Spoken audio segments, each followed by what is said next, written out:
Tonight on Gay Timeline, we are turning back the clock to an island in the Mediterranean where the rules simply did not apply, where a German aristocrat could walk arm in arm with his teenage lover in broad daylight, where a Swedish doctor built a villa specifically to host men who loved men, where the local police chief looked the other way, the Catholic Church pretended not to notice, and the fishermen knew exactly what was happening, but kept their mouths shut for the right price.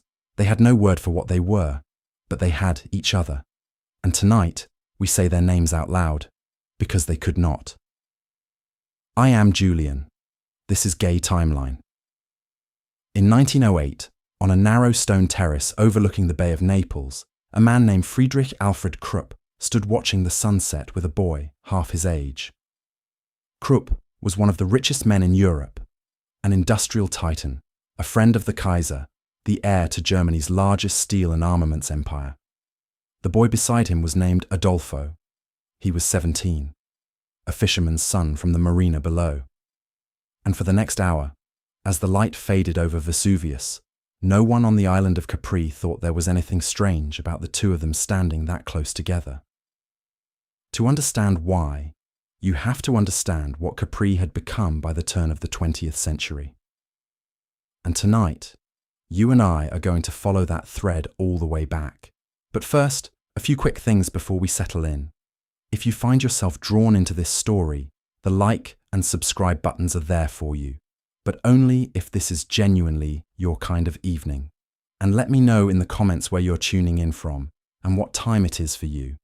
It is always fascinating to see who is joining us from around the world. Now, let us go back to Capri. For most of history, these men were alone. They wrote letters no one would read. They loved in rooms no one would visit. Tonight, we keep them company. That is all sleep needs to be, a quiet act of refusing to let someone be forgotten. By the end of tonight, you will know why a steel magnate fled Germany for a Mediterranean rock, why the Catholic Church on Capri kept silent while it condemned the same behavior everywhere else, and what really happened in the villa gardens where Europe's gay aristocracy gathered every summer between 1900 and the rise of Mussolini. Congratulations. You have just woken up in Capri. The year is 1905. The air smells like salt water and lemon groves. The sun is already aggressive. A goat is screaming somewhere uphill, and if you walk down the Via Krupp, a winding cliffside path carved into the rock at enormous expense, you will eventually reach a marina where very rich men are arriving by yacht and very poor local boys are waiting to greet them. Welcome. Let me tell you what Capri was before it became a refuge. For most of the 19th century, Capri was a poor island, desperately poor. A limestone rock jutting out of the Tyrrhenian Sea, 3 miles off the Sorrento Peninsula, accessible only by boat, home to maybe 3,000 people who survived on fishing, wine, and the occasional tourist who wanted to see the Blue Grotto. The island had been inhabited since Roman times. Tiberius had built a dozen villas here in the 1st century, and historians still argue about what exactly went on in them. But by the 1800s, it was simply a backwater. Fishermen, farmers, goats, very little money, very little infrastructure. No one particularly cared about Capri except the people who lived there. That changed in the 1870s, when Northern European artists started arriving. They came for the light. That is the reason you will find in every travel memoir of the period. The light on Capri was different. The way it hit the cliffs at dawn, the way it turned the water a shade of blue that painters could not quite capture, the way it softened everything. The German painter August Kopisch visited in 1826 and wrote rapturously about the island's beauty. His writings circulated. More painters followed. Then writers. Then composers. Then aristocrats who wanted to live somewhere warm and cheap where no one knew their family name. And very quickly, a pattern emerged. The people arriving on Capri were not just artists, they were exiles. Men, and it was overwhelmingly men in the early years, who could not live openly in Berlin or London or Paris. Men who needed distance from their reputations. Men whose desire for other men had made them unwelcome at home. Capri became a place where those men could breathe. The historian James Money wrote extensively about Capri's transformation into what he called a queer colony. In his account of the island's social dynamics between 1900 and 1930, he documented how quickly the local population adapted to the presence of wealthy foreign men who arrived with male companions and no wives. The Capris, Money noted, were not scandalized. They were pragmatic. These men had money. They rented villas. They employed servants. They paid well. And if their private lives were unconventional by mainland standards, well, what happened behind villa walls was not the business of the fisherman. This was not tolerance in the modern sense. It was economic accommodation. The island was poor. These men were rich. That was the entire social contract. But it worked. By 1900, Capri had developed a reputation across Europe. If you were a man who loved men and you had money, Capri was the place you went. The word spread quietly through networks that did not advertise themselves. In the salons of Berlin, in the gentlemen's clubs of London, in the cafes of Paris where certain men met at certain hours. Capri, they said, go to Capri. You can be yourself there. And so they came. Let me introduce you to some of them. Jacques d'Adelsuerd Fersen arrived on Capri in 1904, and he arrived in disgrace. Fersen was a French aristocrat, Baron Jacques d'Adelsuerd Fersen, if you wanted his full title. A poet, a novelist, a man of inherited wealth who had spent his 20s moving through Parisian literary circles, writing decadent verse about beautiful boys. In 1903, the Paris police raided a party at his home and found him in a room with several teenage boys, champagne, and what the newspapers delicately called inappropriate entertainment. The scandal was immediate. Fersen was arrested. The trial was public. The newspapers called him a corrupter of youth. His family disowned him. He was fined and socially destroyed, so he fled to Capri. Within a year, he had purchased land on the island and begun construction on a villa. He called it Villa Lysis, after the Plato dialogue about love between men. The villa was extraordinary, built into the cliffside, overlooking the sea, decorated in a style that can only be described as aggressively homoerotic. Roman columns, marble statues of nude young men, a smoking room lined with rare books and opium pipes. Fersen lived there with his lover, a young Italian man named Nino Cesarini. And for the next 20 years, the Villa Lysis became a gathering point for Europe's gay artistic elite. The villa still stands. You can visit it today. It is a museum now. When you walk through the rooms, you can still see the brass fixtures Fersen installed, the frescoed ceilings, the terrace where he hosted gatherings that lasted until dawn. There is a melancholy to the place. Fersen died there in 1923, an opium overdose, likely intentional. But for 2 decades, Villa Lysis was the physical centre of Capri's queer world. Norman Douglas arrived a few years earlier, in 1896, and he stayed for most of his life. Douglas was a Scottish writer, best known today for his novel South Wind, which is set on a barely disguised version of Capri and contains some of the most thinly veiled references to gay life you will find in early 20th century literature. Douglas was not discreet.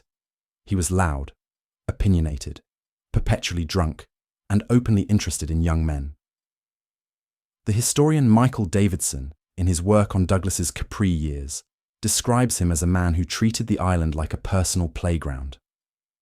Douglas rented a house in the town centre and became a fixture of local life, arguing with priests, drinking with fishermen, writing in the cafes, and conducting what he called his education of local boys. Let us be clear about what that phrase meant. Douglas's interest in adolescent boys was not metaphorical.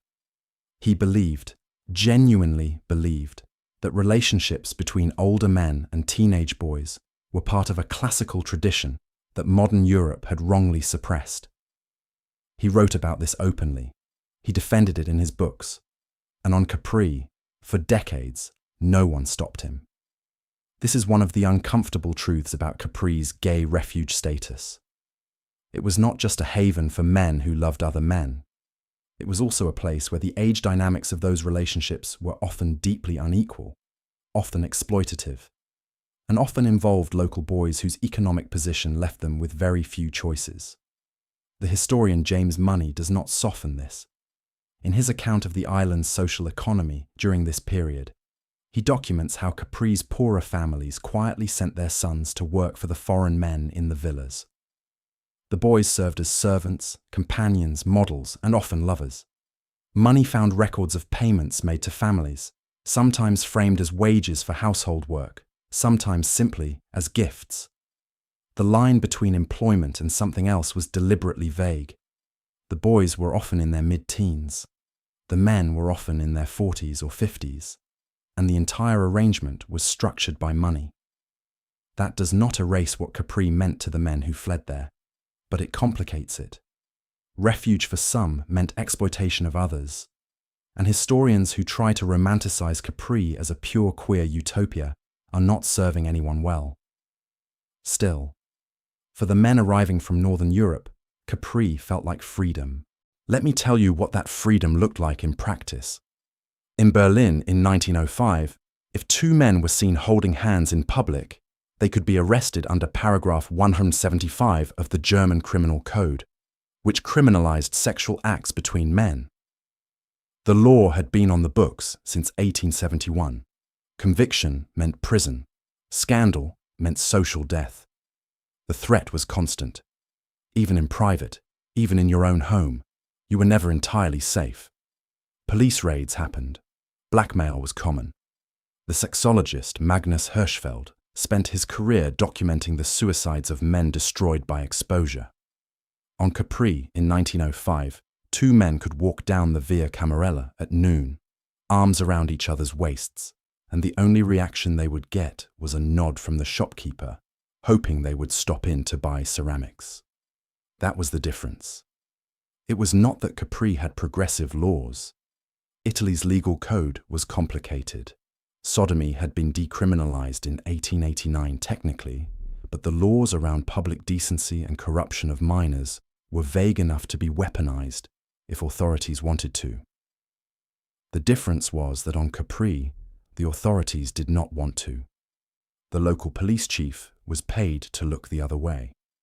The mayor understood that tourism, specifically wealthy foreign tourism, was the island's economic engine. The Catholic Church on the island took a peculiar position. What happened in private was a matter for confession, not for public condemnation. As long as the visitors attended Mass occasionally, donated to the church's upkeep, and did not openly mock the faith, the priests kept their judgments quiet. The historian Roger Peyrefitte, in his own writings on Capri, described this arrangement as a truce. The island needed the money. The men needed the refuge. Neither side wanted to break the arrangement. So the visitors kept coming. Let me take you through a day in the life of Capri's gay community during the height of the refuge period, say 1910. You wake up in a rented villa on the hillside. The villa is modest by your standards. You are not crop-level wealthy. But it is more than you could afford anywhere else. 2 bedrooms, a terrace with a view of the sea, a housekeeper who comes in the morning and asks no questions. Your companion, let us call him Stefan, because that was a common name among the young German men who arrived as secretaries or assistants, or whatever polite fiction was being used that year, is still asleep in the next room. Or possibly your room. The walls are thick. The housekeeper will not comment either way. You take coffee on the terrace. The sun is already warm. Below you, the town of Capri is waking up. Shopkeepers opening shutters. Fishermen heading down to the marina. Tourists beginning the climb up from the funicular. You can hear the bells from the church of Santo Stefano. 8 o'clock mass. You will not attend. No one expects you to. By mid-morning, you walk into town. The Via Camarella is the main street, narrow, paved with uneven stones, lined with shops selling coral jewelry and lemon liqueur and hand-painted ceramics. You stop at the Café Vuoto, which is where the foreign residents gather. The cafe is small, a dozen tables crowded into a room that smells like espresso and cigarette smoke. You recognize half the faces. There is the English writer whose name you can never remember, always wearing the same linen suit, always scribbling in a notebook. There is the Austrian composer who rented the villa near the Faraglioni rocks and hosts salons on Thursday evenings. There is the Swedish doctor, more on him in a moment, sitting in the corner reading a German newspaper. You order coffee, you sit, you wait for Stefan to arrive, which he does, 20 minutes late, slightly sunburned, smiling. No one at the cafe looks twice. This is what the morning looks like here. Men meeting men, conversations in 4 languages, plans being made for lunch, for afternoon walks, for evening gatherings.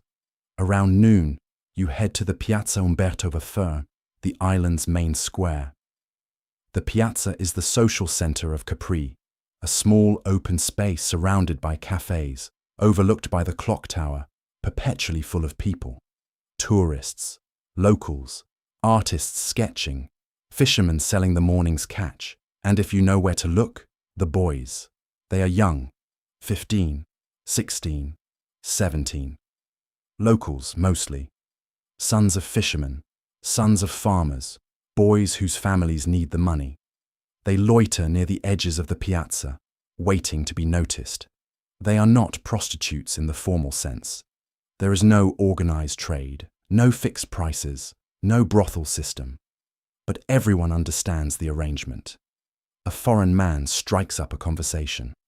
The boy offers to show him the island, the footpaths, the hidden beaches, the best view of the Faraglioni. They walk together. Money changes hands. Sometimes that is all that happens. Sometimes it is not. The historian James Money found records of these arrangements in the letters and diaries of the period. He describes them as transactional, but not always mercenary. Some of the relationships lasted years. Some of the boys became permanent companions, living in the villas, traveling with the men when they left the island, learning languages, gaining education they would never have accessed otherwise. Some were clearly exploited. Both things were true at once. This is the part of Capri's history that makes modern LGBTQ+ historians uncomfortable. Because on one hand, Capri offered refuge to men who had no other safe place to exist. On the other hand, that refuge was built on a power imbalance that allowed wealthy foreigners to purchase access to poor local teenagers. There is no version of this that translates cleanly into modern ethical terms. The best we can do is name the complexity honestly. So let me name it. Capri was a refuge. It was also a market. Both things were true. By afternoon, the heat is unbearable. You return to your villa. You read. You write letters. Stefan practices his English, or his painting, or whatever he is pretending to be learning while living here with you. The housekeeper brings fruit and bread and does not ask why there is only one bed in use. Evening is when Capri comes alive. Dinner is late, as it always is in southern Italy. You eat at a small trattoria near the marina. Grilled fish, local wine, bread soaked in olive oil. The restaurant owner knows you. He saves you the corner table. He does not introduce you to the other diners because he understands that you are here for privacy, not for socializing with tourists. After dinner, if it is Thursday, you might walk up the hill to the Austrian composer's villa for his salon. 30 people crowded into a room built for 15. Wine, conversation, someone playing piano, someone reciting poetry in French. The novelist from Rome, who everyone knows is sleeping with his translator. The German painter who just arrived last week and is already scandalizing the locals by swimming nude at the Bagni di Tiberio. The Swedish doctor holding court in the corner, telling stories about his practice in Stockholm, about the men he treated, about the questions he asked that got him run out of Scandinavia. Or, if it is not Thursday, you might simply walk. Capri at night is quiet. The tourists leave. The locals go inside. The streets empty. You and Stefan walk along the Via Krupp, the cliffside path built by Friedrich Alfred Krupp himself, carved into the rock at staggering expense, connecting the town to the marina below. The path winds back and forth, steep switchbacks, stone walls on one side and open air on the other.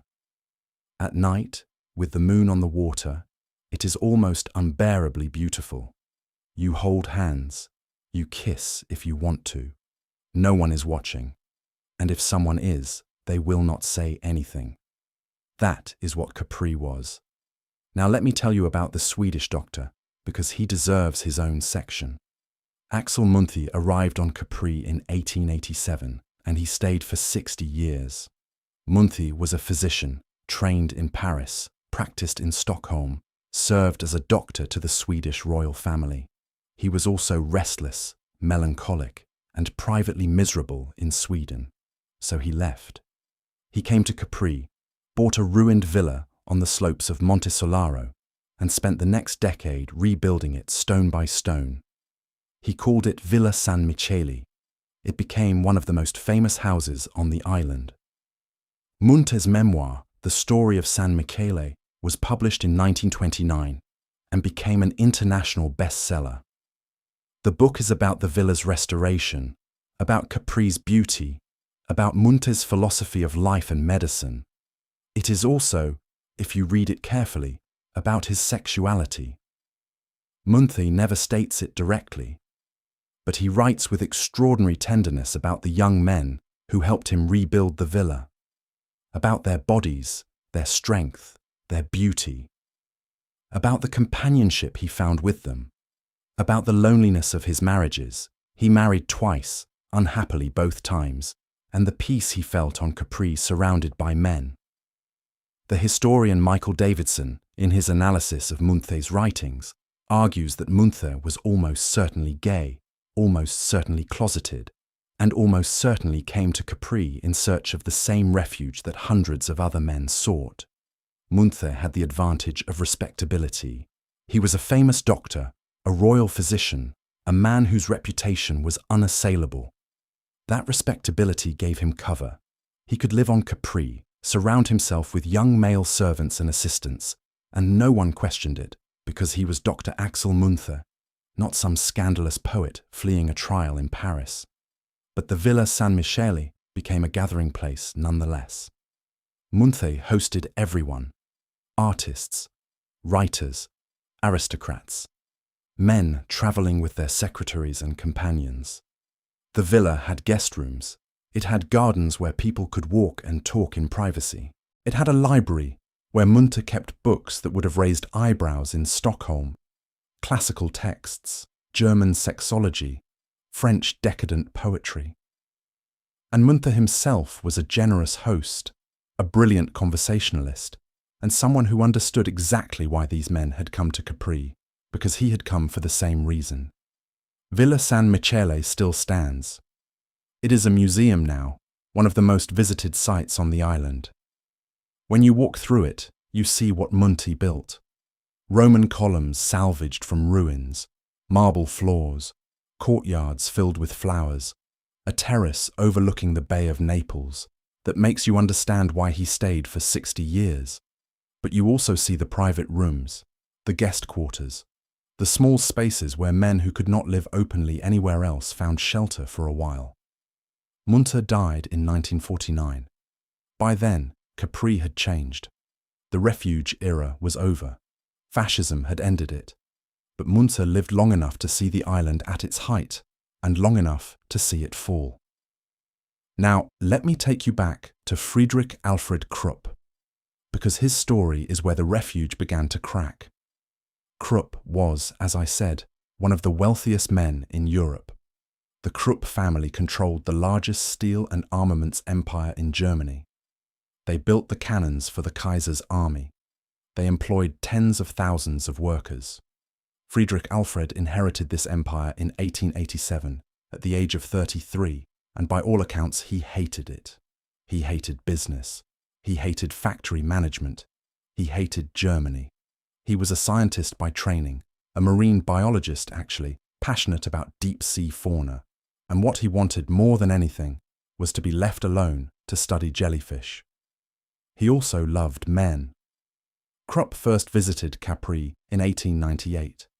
By 1899, He had purchased land and begun building a research station, ostensibly to study marine life, actually to create a private compound where he could live without scrutiny.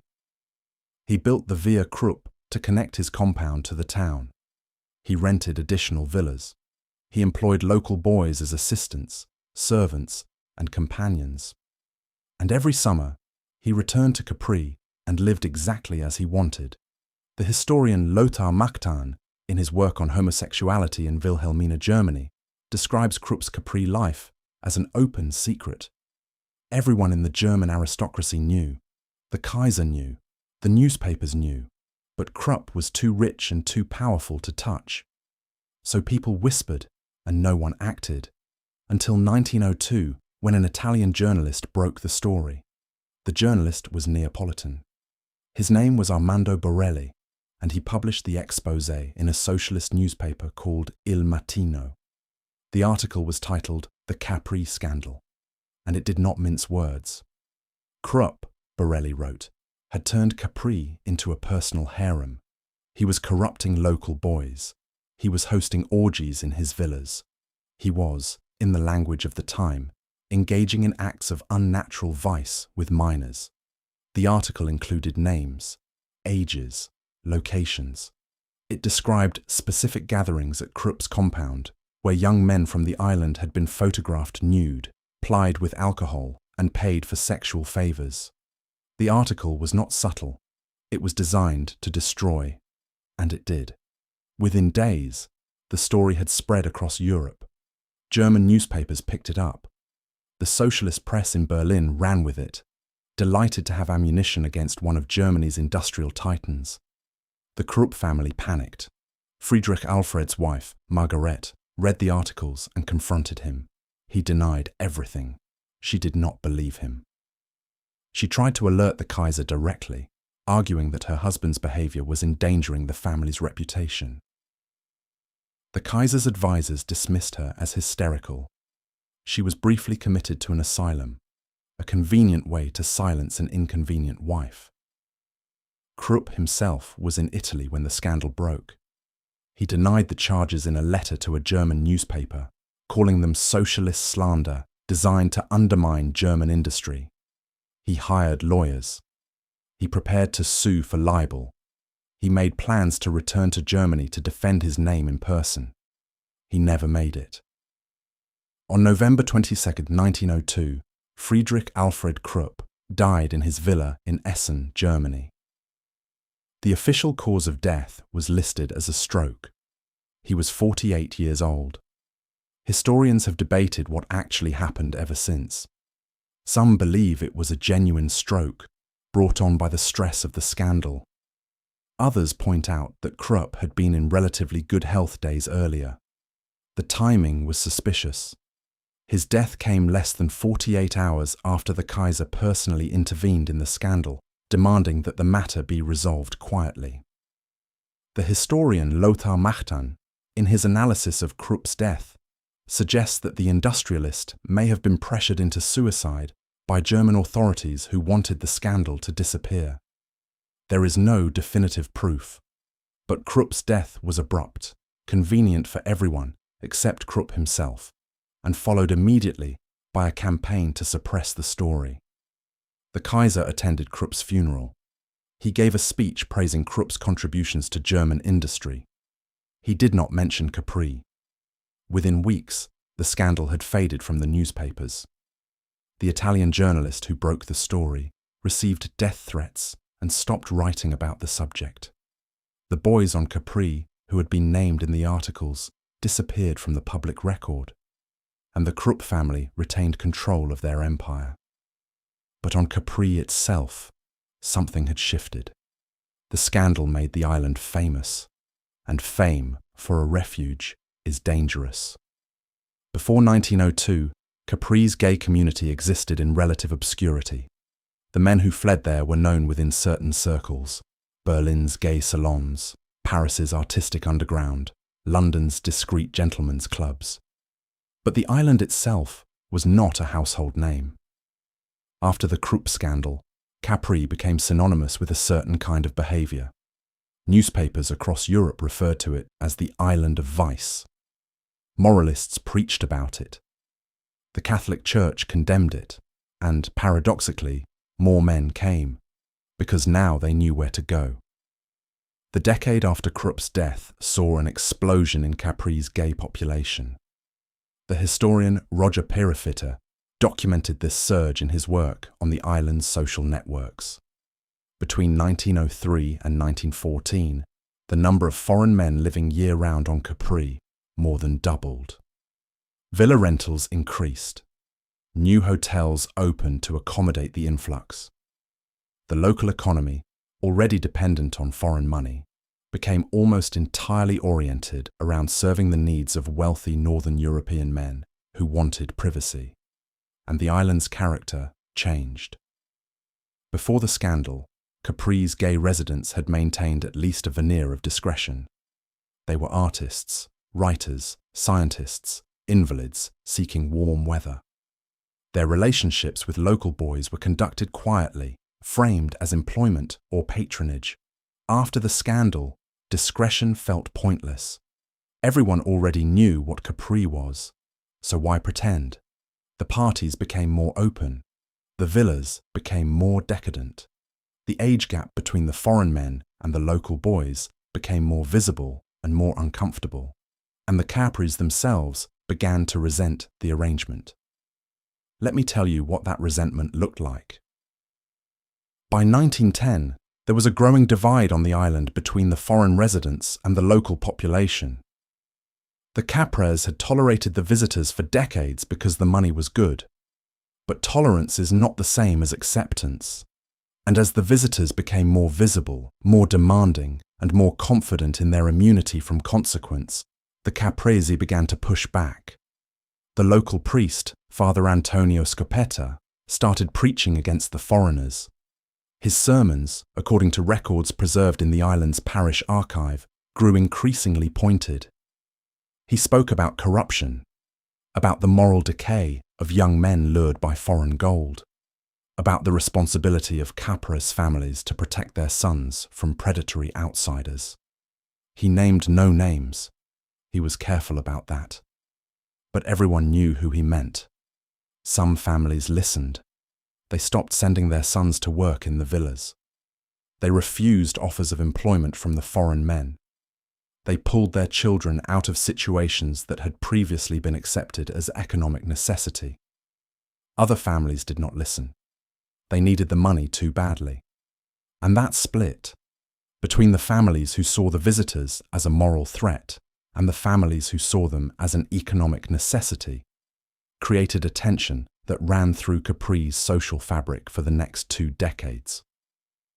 The historian James Money found evidence of this tension in letters written by foreign residents during the period. One man, an English writer named Eric Welpton, wrote to a friend in London in 1912, describing how the island had become more hostile. The shopkeepers were less friendly. The boys were harder to approach. The police, who had always been accommodating, were starting to ask questions.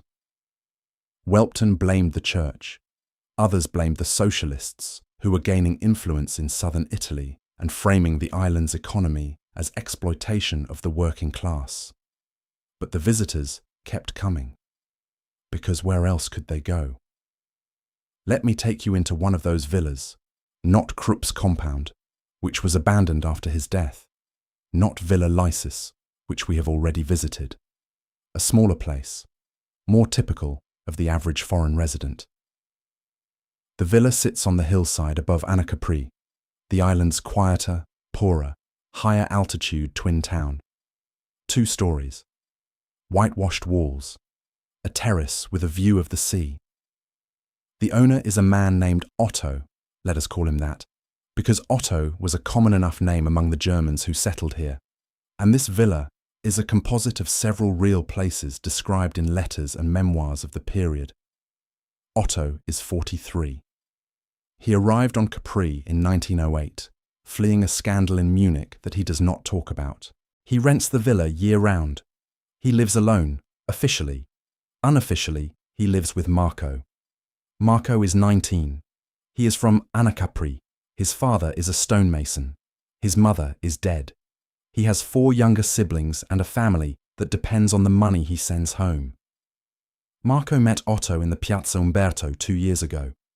Otto offered him work as a housekeeper. Marco accepted. Within a month, he had moved into the villa. Within 2 months, the nature of the arrangement had shifted into something else. Marco is not a victim in the way that word is usually understood. He chose to stay. He could leave. But where would he go? Back to his father's house, where 6 people live in 3 rooms and there is never enough food. To Naples, where he would compete with 1,000 other boys for jobs that pay half what Otto gives him. Marco is pragmatic. Otto is kind as far as these things go. He does not hit. He does not humiliate. He pays well. And if the price of that security is sharing Otto's bed, well, Marco has made worse bargains. But he is also 19. And Otto is 43. And no amount of economic context erases the fact that the power in this relationship is grotesquely unequal. Otto, for his part, believes he is in love. He writes letters to friends in Germany describing Marco in terms that veer between romantic and possessive. He talks about teaching Marco to read German, about taking him to Naples to see the opera, about the future they will build together, as if the 14-year age gap and the financial dependency and the fact that Marco's family would disown him if they knew the full truth are minor details that love will overcome. This is the uncomfortable center of Capri's refuge narrative.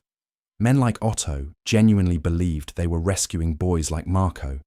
They saw themselves as benefactors, patrons, lovers in the classical tradition. They wrote about their relationships in letters and diaries, using the language of Greek philosophy, invoking Plato and Socrates and the ideal of an older man guiding a younger one toward virtue. But the boys were not Athenian citizens being educated in rhetoric. They were impoverished teenagers whose options were limited to backbreaking labour, emigration, or the bargain Marco had chosen. And the men were not Socratic philosophers. They were wealthy foreigners using money to access bodies they could not have accessed at home. Both things existed, the genuine affection some of these relationships contained, and the exploitation built into their structure. The historian Michael Davidson, in his work on age asymmetric relationships in early 20th century gay communities, refuses to soften this contradiction. He writes that modern readers want a clear moral framework. Either these were loving relationships unfairly condemned by a homophobic society, or they were predatory arrangements that should be condemned regardless of historical context. Davidson argues that neither frame captures the truth. The relationships were both. They were shaped by economic desperation, age imbalance, and power inequality. They were also, in some cases, the only places where affection, intimacy, and something resembling partnership could exist for men who had no other options. That does not make them ethical by modern standards, but it makes them comprehensible within their historical moment. And it makes Capri's refuge status more complicated than the romantic narrative usually allows. Now let me take you to 1914, because that is when everything changed. The war came, and with it, the end of the first refuge era. When the First World War broke out in August 1914, most of Capri's foreign residents were German, Austrian, or British. Within weeks, they were enemy nationals. The Germans and Austrians were ordered to leave Italy or face internment. The British were recalled home. The villas emptied. The salons stopped. The boys in the piazza had no one left to wait for. Some residents refused to leave. Jacques d'Adelswerd Fersen stayed in the Villa Lysis, claiming French citizenship gave him protection. Norman Douglas fled to England briefly, then returned as soon as he could, using his British passport and his connections to avoid conscription. Axel Munther, as a Swedish national from a neutral country, was allowed to stay. but the community that had existed before the war, the network of men who had gathered in cafes, who had hosted salons, who had built a social world on the island, that community scattered, and it did not fully reassemble until the 1920s. The decade after the war was Capri's second refuge era, and it was different. The men who arrived in the 20s were younger. They had survived the war, or sat it out, or deserted from it. They arrived traumatized, angry, and far less concerned with discretion than the previous generation had been. They were not the sons of industrialists or minor aristocrats, carefully maintaining reputations.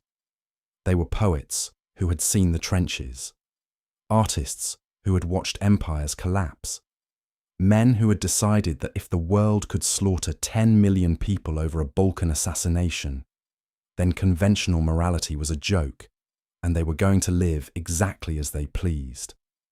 The writer Compton Mackenzie arrived on Capri in 1913 and stayed through the war years. Mackenzie was British, openly bisexual, and extraordinarily prolific. He wrote novels, he wrote memoirs, he wrote travel books, and he wrote about Capri with a frankness that earlier residents had avoided. His book, Vestal Fire, published in 1927, is set on a thinly disguised version of the island and features characters who are transparently based on real people. The novel includes gay relationships, cross-dressing, opium use, and a murder plot. It was banned in several countries. It sold extremely well. Mackenzie's presence on the island marked a shift. Capri was no longer just a refuge. It was becoming a brand, a symbol, the place where the rules did not apply, and that attracted a different kind of visitor. The 20s saw an influx of artists, writers, and performers who were not fleeing scandal so much as seeking inspiration. The American writer Tennessee Williams visited in 1948, but the Capri he encountered had been shaped by the 20s crowd, the expats who stayed drunk, who threw parties that lasted days, who treated the island as a stage set for their own bohemian fantasies. The Russian writer Maxim Gorky lived on Capri for years, hosting a rotating cast of intellectuals, revolutionaries, and lovers. The Chilean poet Pablo Neruda passed through and wrote about the island's beauty and its decadence in equal measure. But the Capres themselves were less and less enchanted. By the mid-1920s, resentment had hardened into something closer to hostility. The foreign residents were no longer just tolerated eccentrics.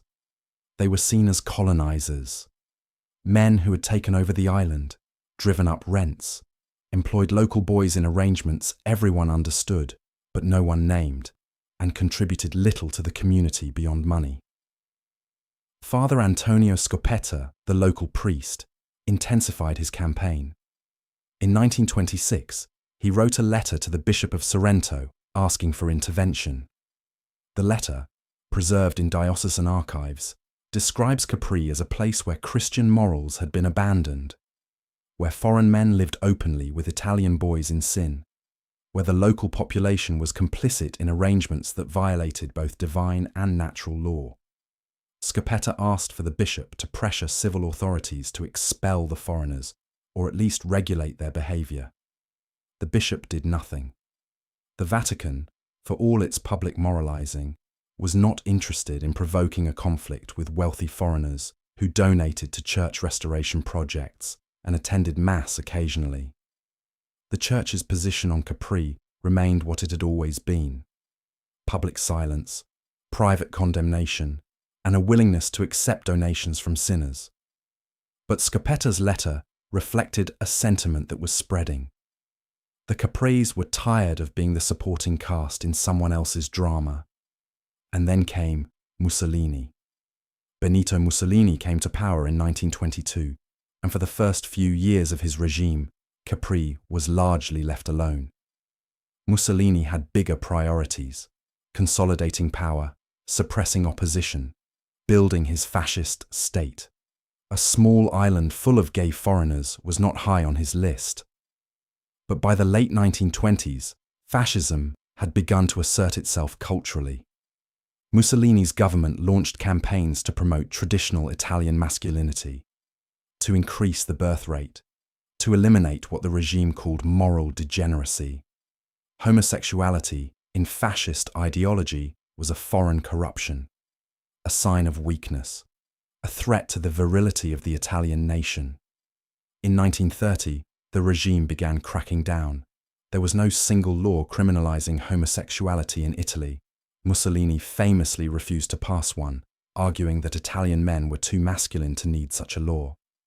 But the regime used other tools: public decency laws, anti-vagrancy statutes, the confino system, which allowed police to exile people deemed socially dangerous to remote islands or villages.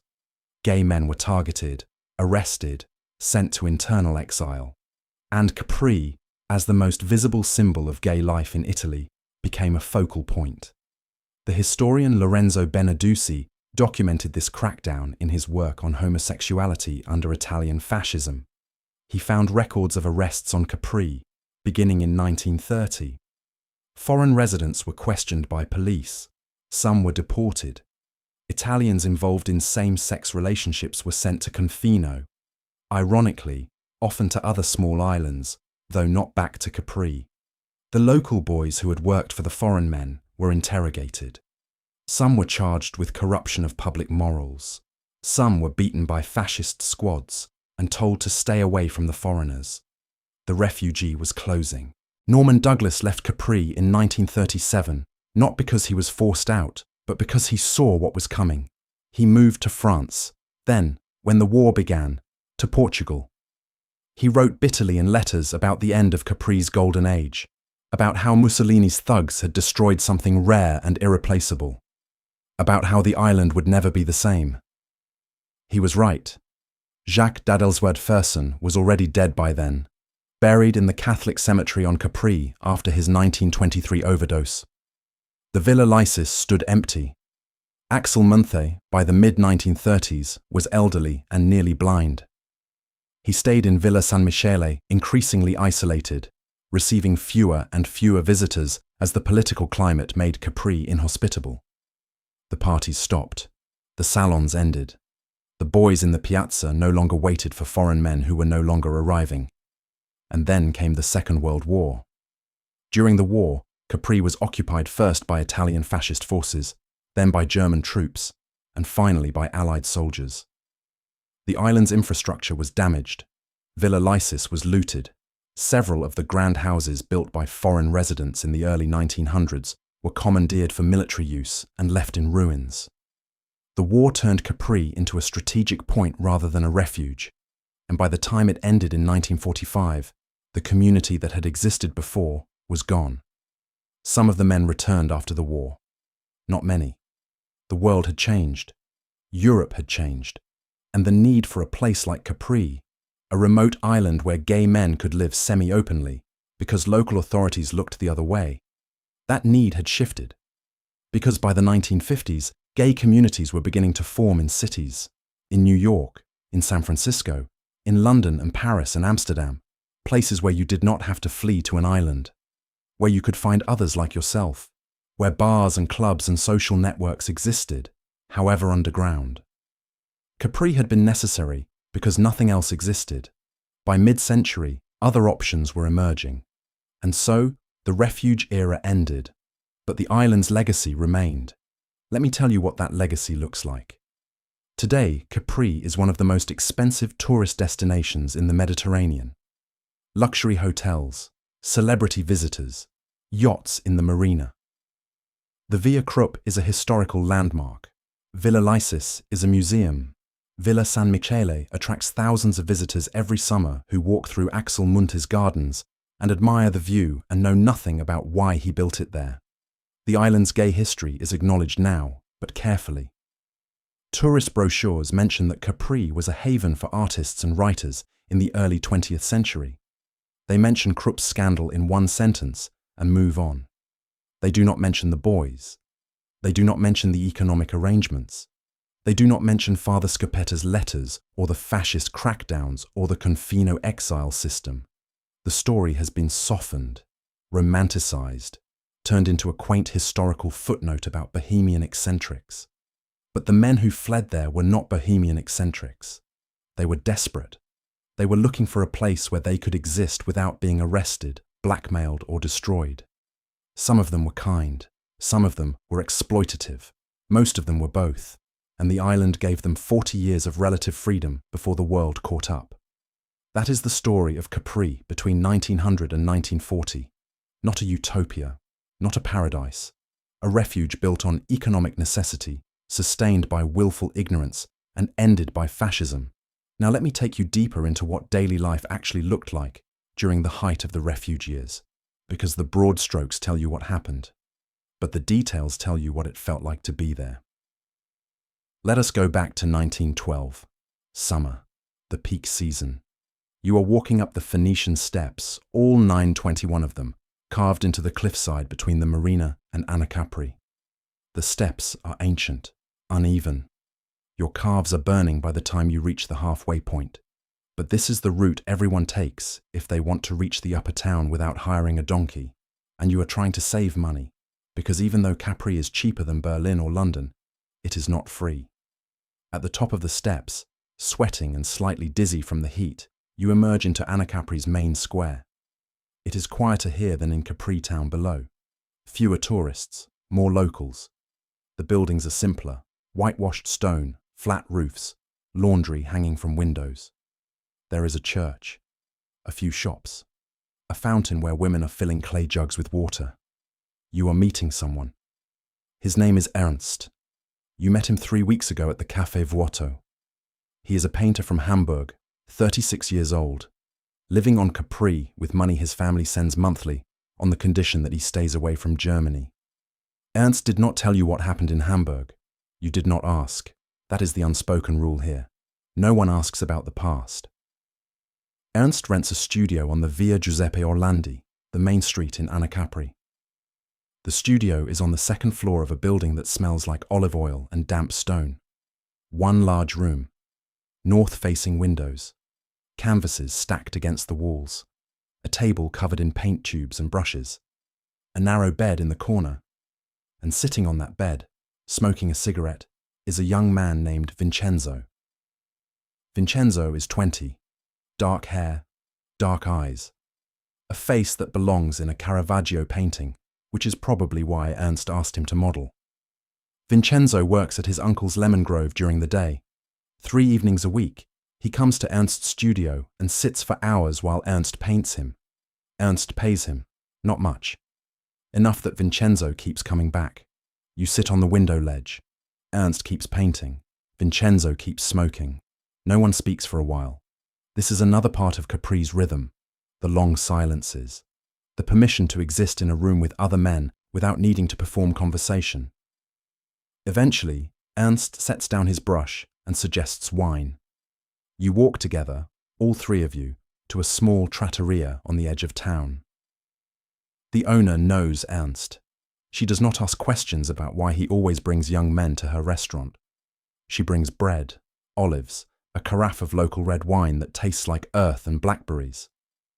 Vincenzo talks about the lemon harvest, about his uncle, who is angry that Vincenzo spends so much time in town instead of in the groves, about his mother, who wants him to marry a girl from the village, about how he is trying to save enough money to leave the island entirely, maybe go to Naples, maybe to Rome, maybe even to America. Ernst listens and says nothing. You can see the calculation in his face, the worry that Vincenzo will leave, the knowledge that Vincenzo probably should leave, the selfish hope that he will not.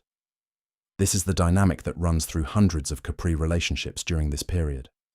The foreign man who wants the local boy to stay, the local boy who wants to leave but cannot afford to, and the island itself, holding them both in place. After dinner, you walk back down the Phoenician steps in the dark.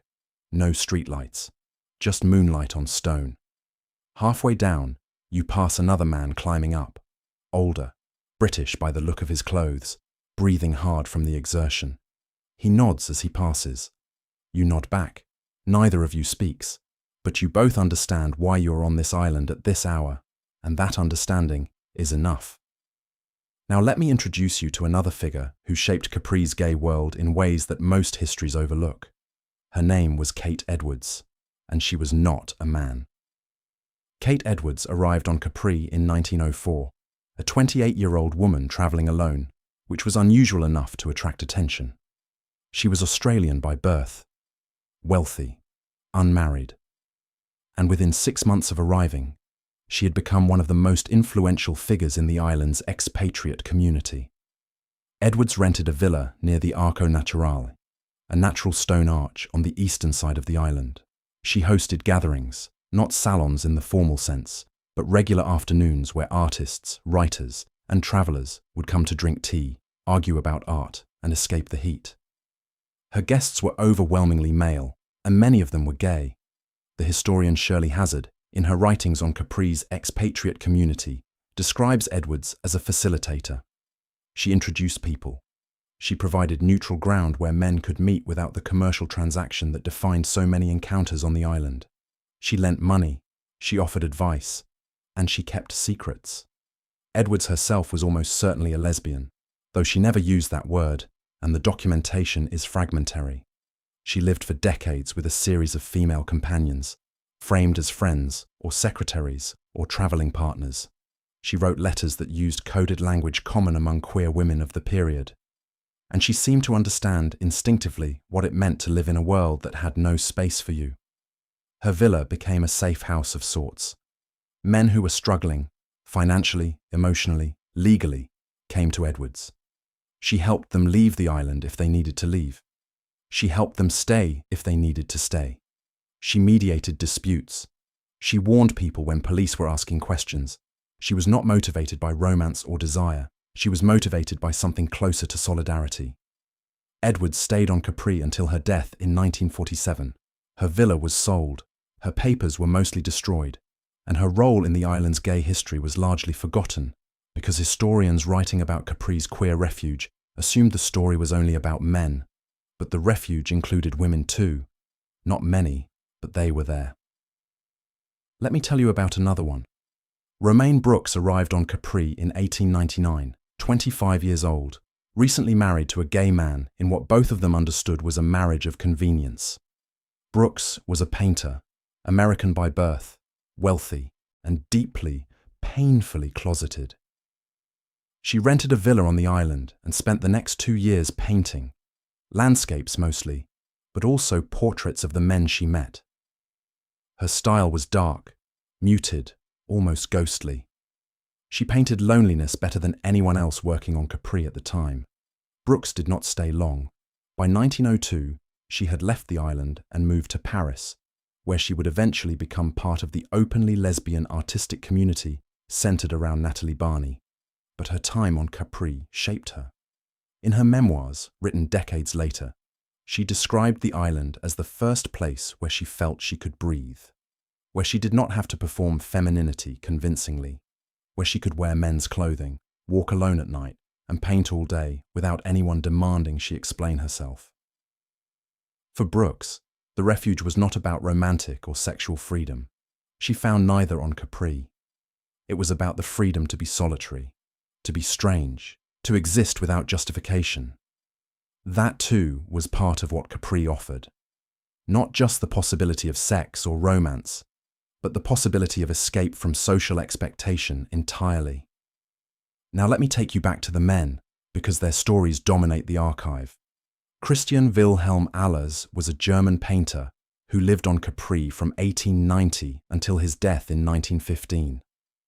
Allers was older than most of the refugee community. He arrived in his 40s, already established as an artist, already wealthy from commercial success in Germany. He did not come to Capri fleeing scandal.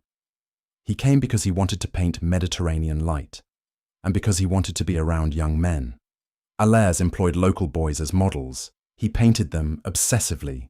Hundreds of sketches, drawings, paintings of boys swimming, boys lounging, boys working in the fields. His work was not explicitly erotic, but it was clearly driven by desire, the way he rendered their bodies, the attention to musculature and skin tone, the way certain figures appeared again and again in his portfolios. The historian James Money examined Allers' surviving work and found something interesting. The boys Allers painted were individuals. He recorded their names in his notebooks. He sketched them clothed and unclothed, but always with attention to who they were, not just what they looked like. Money argues that Allers, unlike some of his contemporaries, saw the boys as subjects, not objects. That does not erase the power imbalance. Allers was a wealthy foreign artist.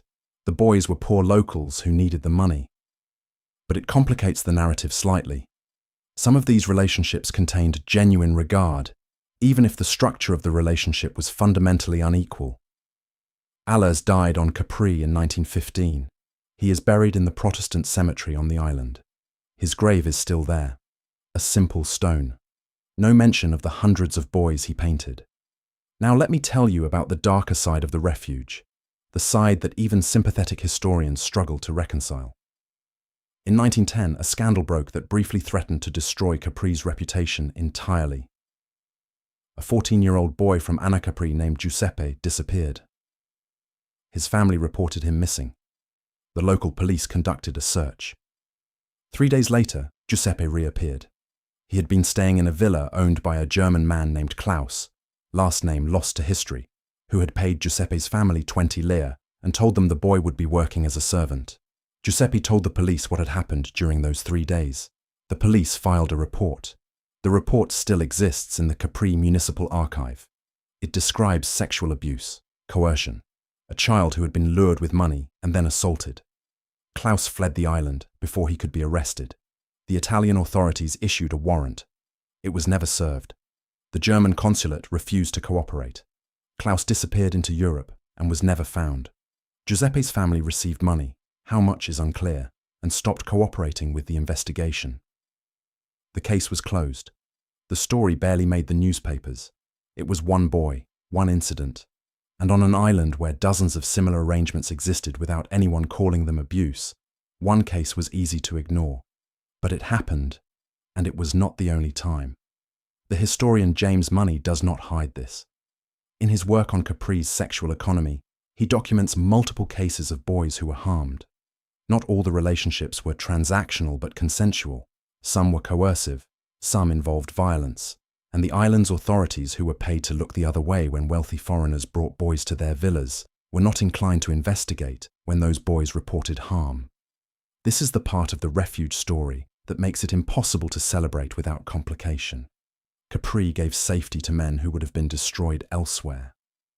That is true. It also allowed some of those men to exploit children who had no recourse. That is also true. Both things existed in the same place at the same time. And historians who focus only on the first truth while ignoring the second are not serving history. They are serving a narrative. Now let me take you to the end of the 1920s, because that is when the refuge began its final decline. By 1928, Mussolini's regime had consolidated power. The fascist state controlled the press, the police, the judiciary, and fascism had a vision for Italian society that left no room for Capri's arrangements. The regime's campaign against moral degeneracy intensified. Newspapers ran articles condemning homosexuality as a foreign disease. Posters appeared in cities showing strong, virile Italian men protecting the nation from weakness and corruption. Homosexuality, in this framing, was a threat to Italian masculinity, to the birth rate, to the strength of the fascist state.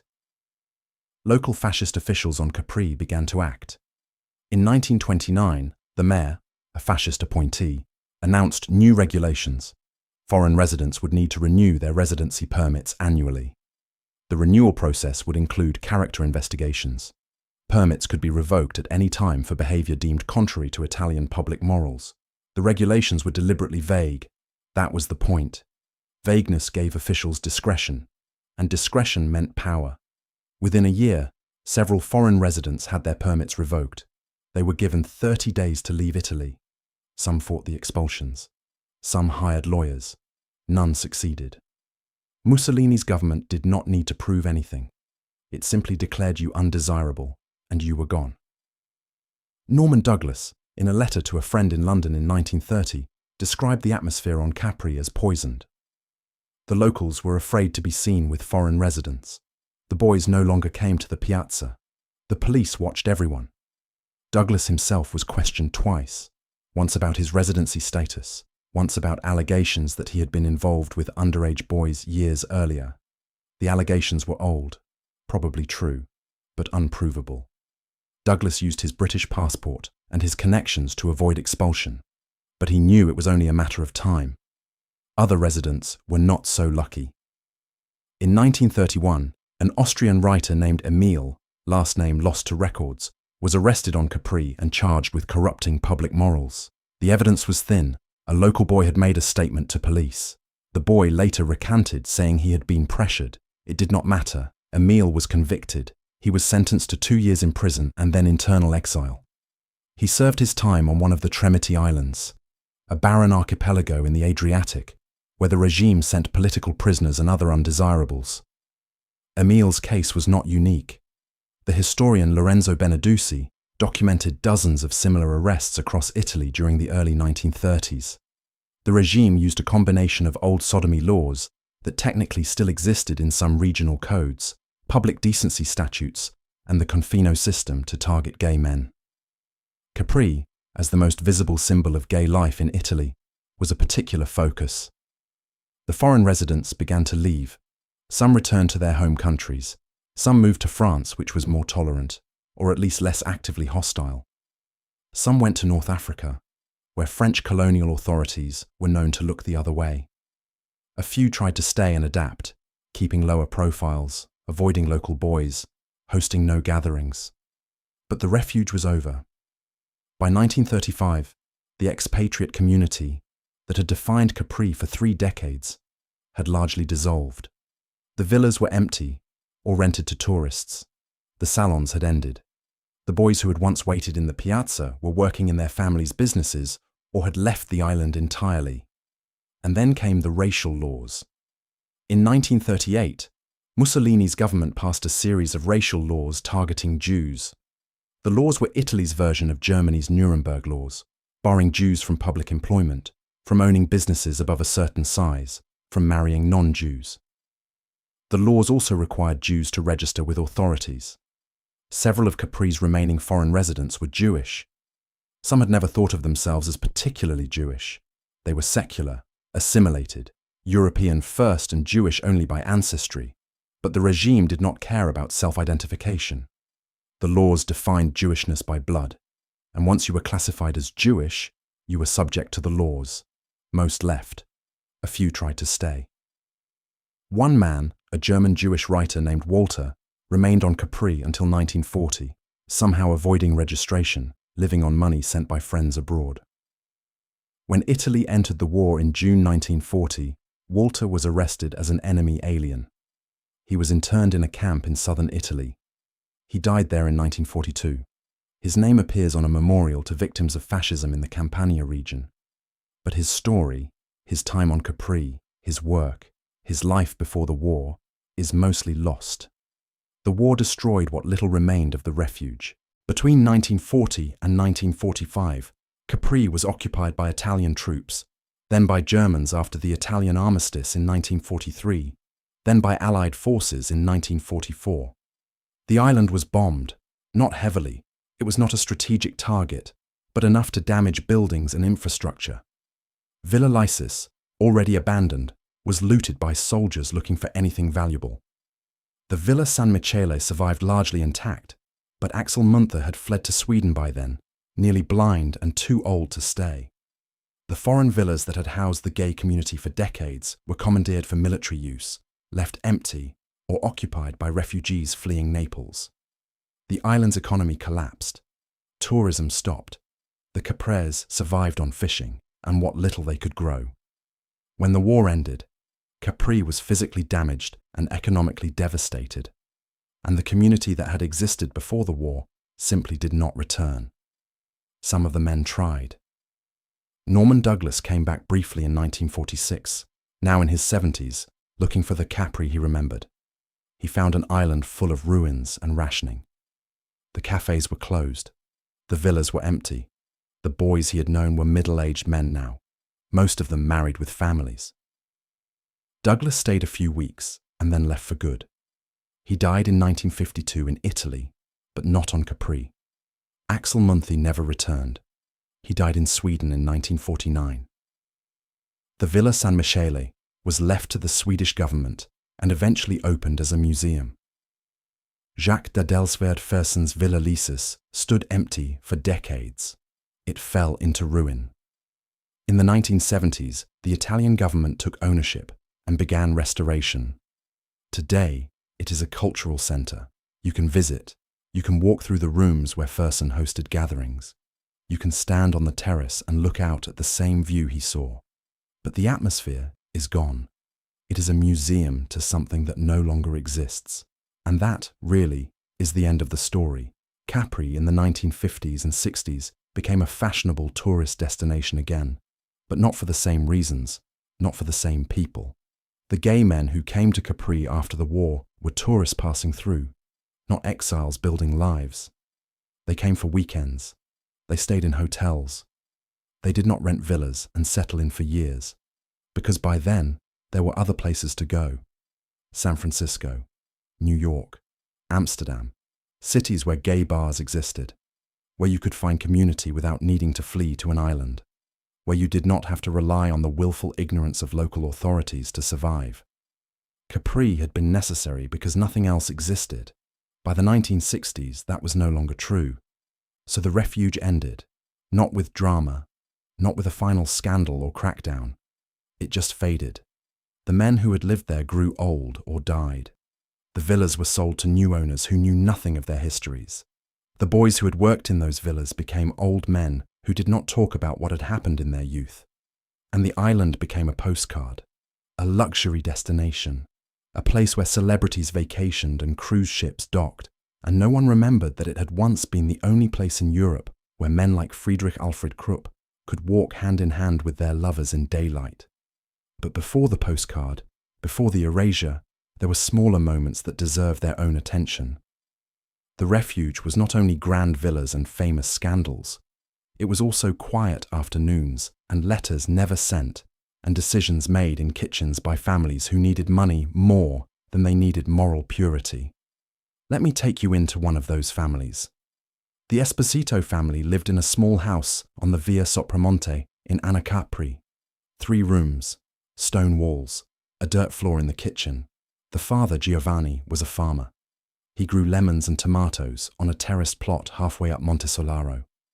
The mother, Maria, took in laundry from the hotels.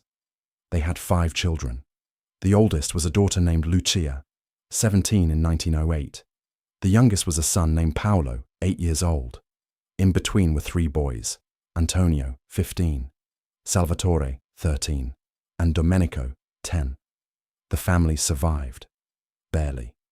In good years, they had enough to eat and enough to pay the rent on their house and their farmland. In bad years, they borrowed from neighbors and ate polenta for weeks at a time.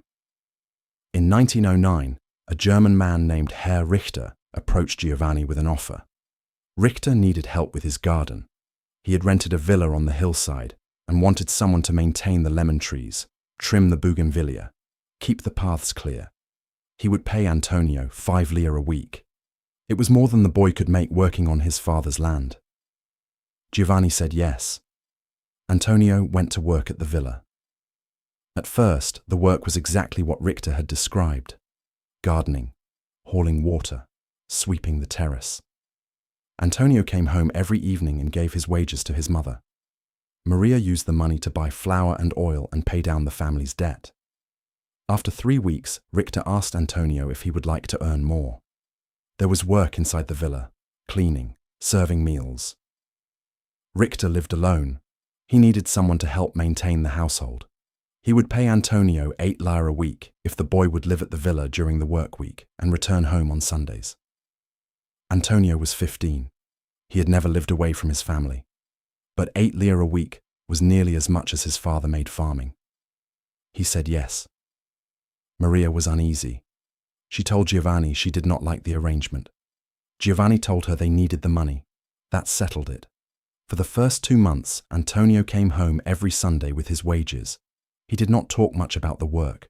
When his mother asked what Herr Richter was like, Antonio said he was quiet, kind. He let Antonio eat the same food he ate, which was better than the food at home. He taught Antonio some German words. He did not hit or yell. By the third month, Antonio had stopped coming home on Sundays. Giovanni walked to the villa and asked Richter why. Richter said Antonio had asked to stay. The boy wanted to work 7 days a week to earn more money. Richter was paying him 10 lire now. Giovanni asked to speak to Antonio. Richter called the boy from inside. Antonio appeared. He looked different, cleaner, better fed. He wore a shirt Giovanni did not recognize. Antonio confirmed what Richter had said. He wanted to stay. He would bring the money home once a month instead of once a week. Giovanni left. Maria cried. Lucia, the oldest daughter, told her mother she would go to the villa and bring Antonio home. Giovanni forbade it. The money was too important. Antonio did not come home for 2 months. When he finally appeared in October, he brought 60 lire, more than the family made in half a year. He stayed for 2 hours. He barely spoke to his siblings. He did not explain where he had been or what he had been doing. He left before dinner. Maria asked Giovanni to end the arrangement. Giovanni refused.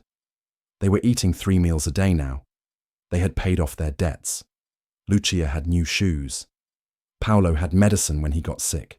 Giovanni told Maria that whatever was happening at the villa, it was not their business.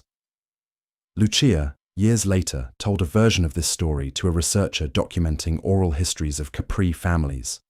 The researcher was the historian Raffaele Teotola, working in the 1980s, collecting memories of the island's early 20th century economy. Lucia was an old woman by then. She spoke carefully. She said Antonio had worked for the German man for 2 years. She said Antonio had brought money home and the family had survived because of it. She said Antonio had left Capri in 1912, gone to Naples and never come back. She said she did not know what had happened to him after that. Teotola asked her directly, did she believe Antonio had been in a sexual relationship with Herr Richter? Lucia paused. Then she said that in those days, people did not ask such questions. They accepted the money and they looked away. And yes, she believed that was what had happened. This story, or versions of it, repeated itself across Capri during the refuge years. Boys who went to work in foreign villas and stopped coming home. Families who needed money and did not ask too many questions. Arrangements that were never named but were understood by everyone involved. Some boys returned, some did not. Some integrated back into Capri life, married, had children, became fishermen, or farmers or shopkeepers, and never spoke about their time in the villas. Others left the island entirely, finding work in Naples or Rome, or emigrating to America, and disappeared from the local record. What happened to them psychologically is mostly unknown. They left no memoirs. They gave no interviews. The archive contains the foreigners' perspectives, their letters, their diaries, their novels. But the boys themselves are largely silent, except in rare cases. In 1978, an Italian journalist named Marco Perillo interviewed a man named Salvatore Ruggiero, then 79 years old, who had worked in a foreign villa on Capri as a teenager in 1920. Ruggiero was dying of cancer. He agreed to the interview on the condition that it would not be published until after his death. Perillo honored the agreement. The interview was published in 1981. Ruggiero described working for an English writer. He did not name him, but the details match several men who lived on Capri in that period. Ruggiero was 16 when he started. The work was domestic service. Within weeks, the relationship had become sexual. Ruggiero said he had not wanted it, but the man paid him, and his family needed the money. So he stayed. Ruggiero worked in the villa for 3 years. He said the Englishman was kind to him in some ways. He taught Ruggiero to read and write. He bought him clothes. He took him to Naples to see the city. But he also controlled him, told him where he could go, who he could speak to, kept him isolated from other young men his age. In 1923, Ruggiero left. He married a woman from Anna Capri. He had children. He worked as a mason. He lived a normal life by outward appearances. But he told Perillo that he had never recovered from those years, that he had nightmares, that he felt ashamed even though he knew rationally he had been a boy with no power, that he had never told his wife or his children what had happened. Perillo asked him if he thought what had happened to him was common. Ruggiero said yes. Every family in Capri had sent at least one son to work in the villas. Everyone knew what that meant.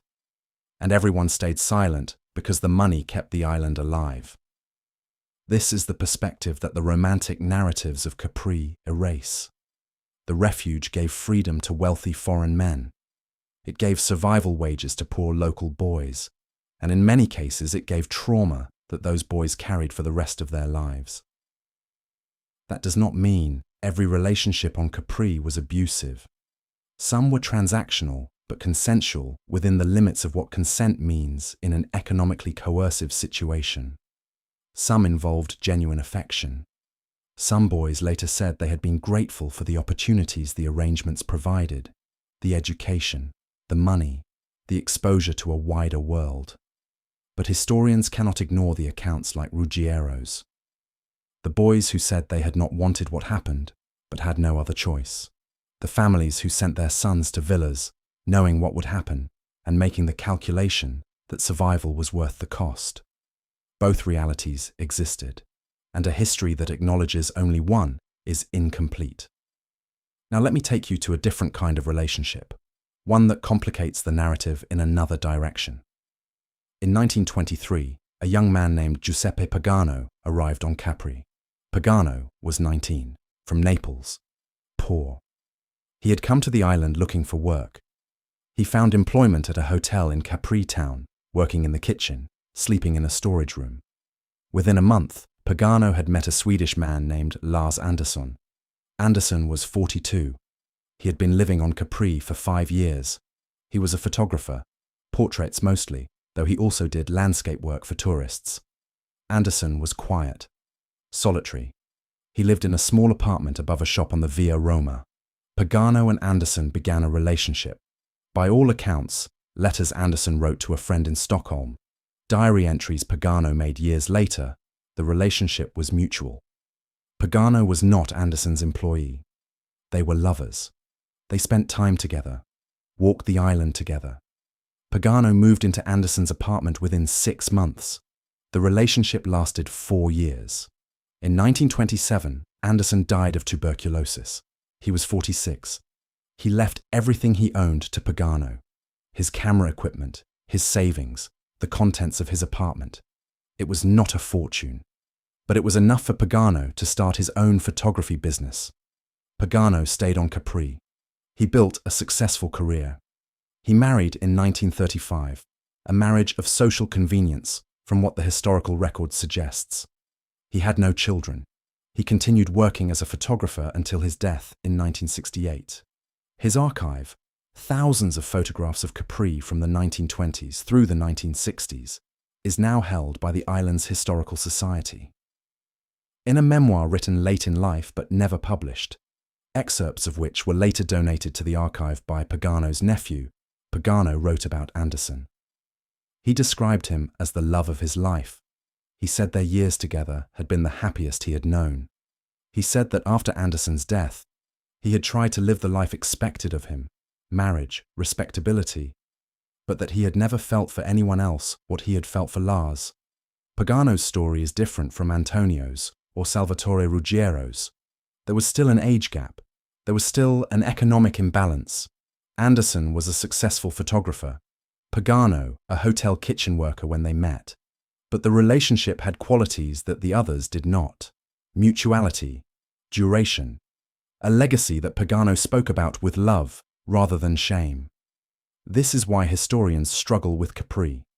The island contained all of these stories at once: exploitation and love, survival and desire, families making impossible choices, and individuals finding connection in a world that gave them few other options. Any attempt to reduce Capri to a single narrative, either refuge paradise or site of abuse, fails to capture what it actually was. It was both, simultaneously, for 40 years. Now let me take you into the intellectual world that surrounded the physical refuge, because Capri's importance was not only practical, it was also symbolic. For the men who gathered on the island, Capri represented an idea, a place where the classical tradition of male love could be lived openly, where the Greek ideal of an older man mentoring a younger one, intellectually, spiritually, physically, could be enacted without the interference of Christian morality or modern legal codes. This was not just justification, it was genuine belief. Many of the men who fled to Capri were educated. They had read Plato's Symposium. They had studied Greek poetry. They had absorbed the arguments of early sexologists like Karl Heinrich Ulrichs and Edward Carpenter, who argued that same-sex love was natural, historical, and unjustly condemned by a society that had forgotten its own classical roots. The German writer Adolf Brand, a contemporary of Magnus Hirschfeld, but ideologically opposed to him, articulated a philosophy he called Gemeinschaft der Eigenen, the community of the self-owned. Brand argued that male love, particularly between men of different ages, was the highest form of human connection, that it created bonds of loyalty and mentorship that were essential to culture and civilization, that ancient Greece had understood this, and that modern Europe needed to recover it. Brand never lived on Capri, but his ideas circulated there. His journal, Der Eigene, was read by many of the men who settled on the island, and his philosophy provided an intellectual framework that allowed those men to see their relationships with local boys not as exploitation, but as a continuation of a noble tradition. This is deeply uncomfortable to reckon with, because from a modern perspective, the philosophy is clearly a rationalization for relationships that were structurally unequal and often involved minors. But the men believed it. They genuinely believed they were living according to a higher ideal. They saw themselves as inheritors of Socrates and Plato, not as predators. The historian Paul Cartledge, in his work on classical receptions in modern gay culture, does not soften this. He writes that the appeal to Greek models allowed early 20th century gay men to claim historical legitimacy for their desires. But it also allowed them to ignore the ways Greek pederasty was itself embedded in power structures, citizen and non-citizen, free and enslaved, older and younger. The Greek model was never as pure as its modern admirers believed, and its invocation often served to excuse behavior that even at the time was recognized by some as harmful. Capri's intellectual community engaged with these ideas constantly, at the salons, in letters, in the books and poems they wrote.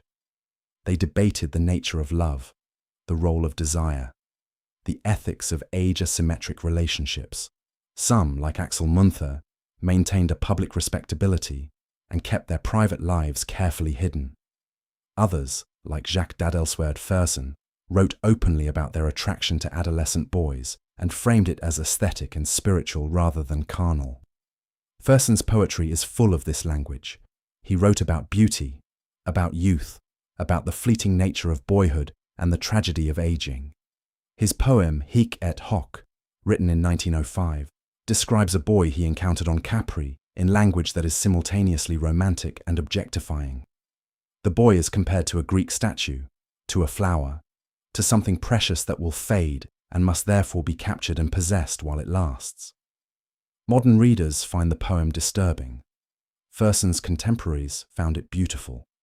This gap between what the refugees' inhabitants believed they were doing and what modern ethics recognizes as harm is the central tension in any honest reckoning with Capri's history. Now let me take you to the religious dimension, because the Catholic Church's role on Capri is stranger than it first appears.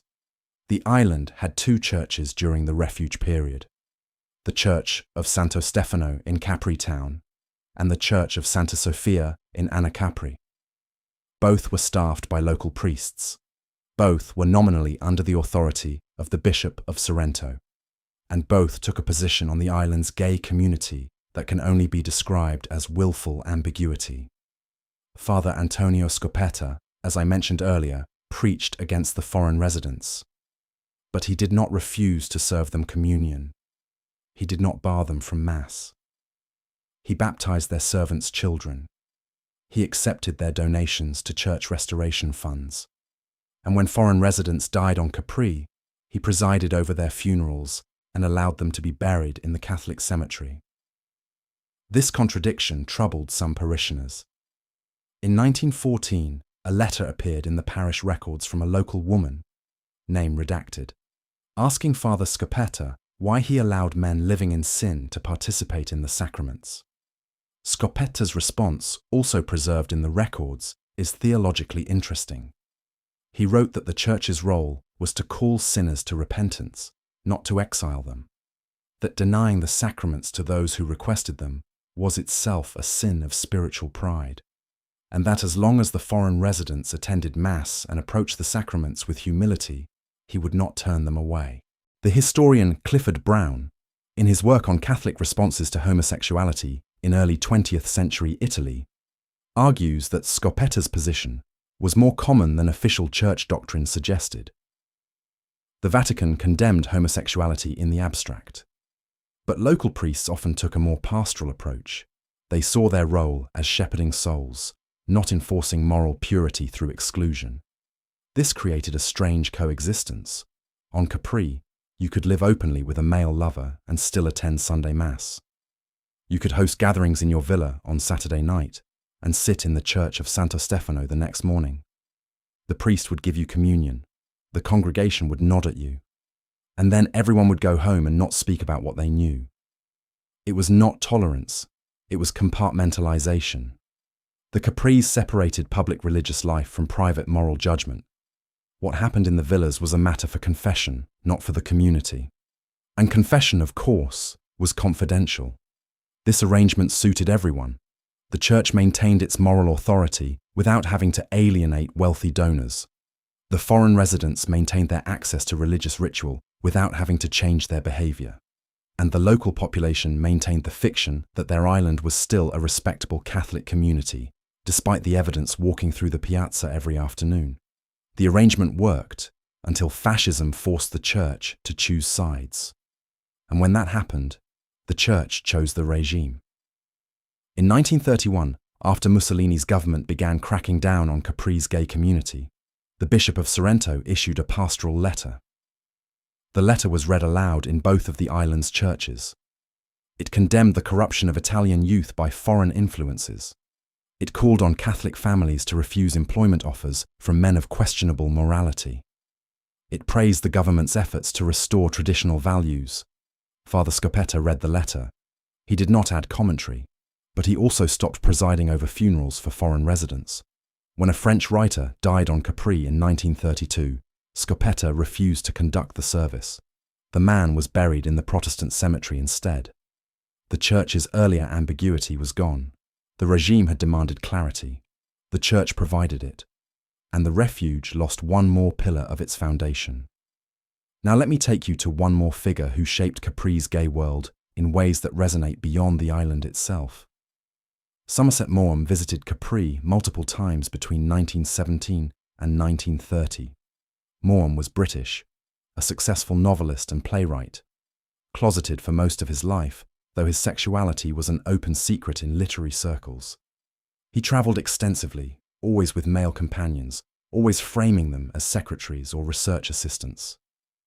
Maugham's visits to Capri were brief. He never stayed longer than a few weeks, but they were significant. He used the island as material for his fiction.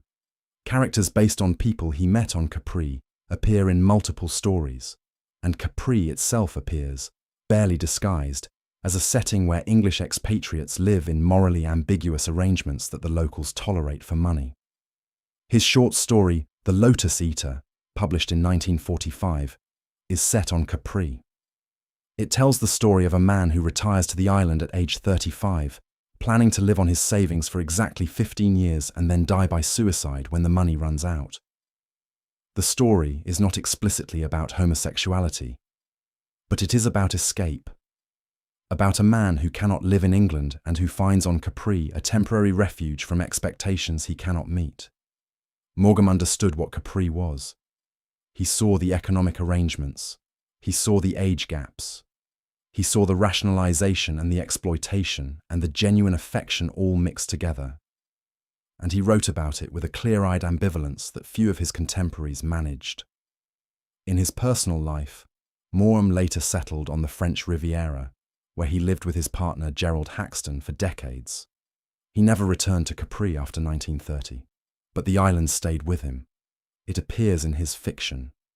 It shapes his understanding of what exile means, and his time there influenced how he wrote about desire, power, and the choices people make when they have nowhere else to go. Moorham's observations about Capri reflected something that many visitors sensed, but few articulated directly. The island was a theatre. Everyone was performing. The foreign residents performed respectability. The local boys performed innocence. The families performed ignorance. The priests performed moral disapproval while accepting donations, and everyone knew the performance was happening. That shared knowledge, that collective agreement to maintain the fiction, was what made the refuge possible.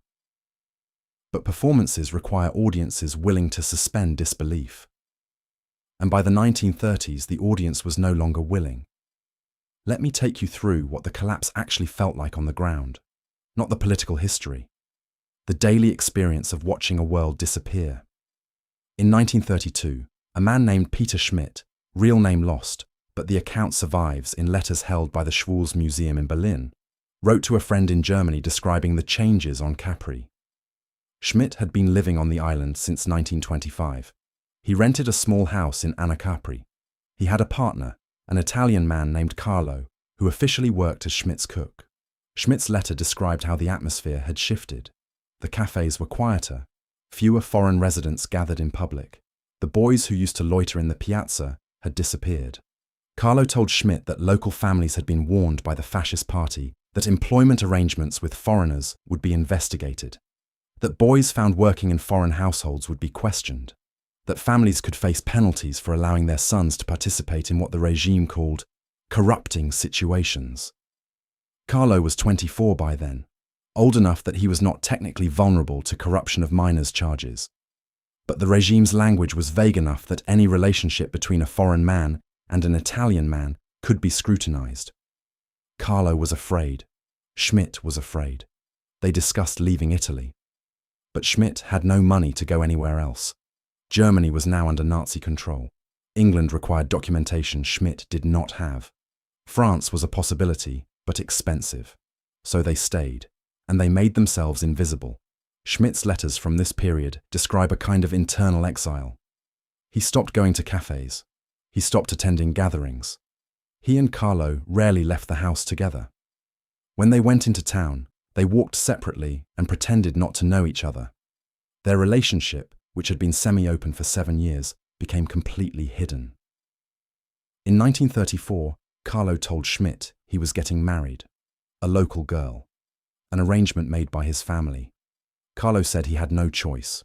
His father had been questioned by police about Carlo's employment with Schmidt. The family needed to demonstrate that Carlo was a normal Italian man. Marriage was the proof. Carlo married. He moved out of Schmidt's house. He visited occasionally, in secret, until that became too dangerous. By 1936, Carlo had stopped visiting entirely. Schmidt's last letter from that period, dated August 1936, describes seeing Carlo in the piazza with his wife and infant son. Carlo looked at Schmidt. Schmidt looked back. Neither acknowledged the other. Schmidt left Capri in 1937. He went to France. He survived the war. The letters end there. This story, the slow suffocation of relationships that had once existed in semi-public, repeated itself across the island.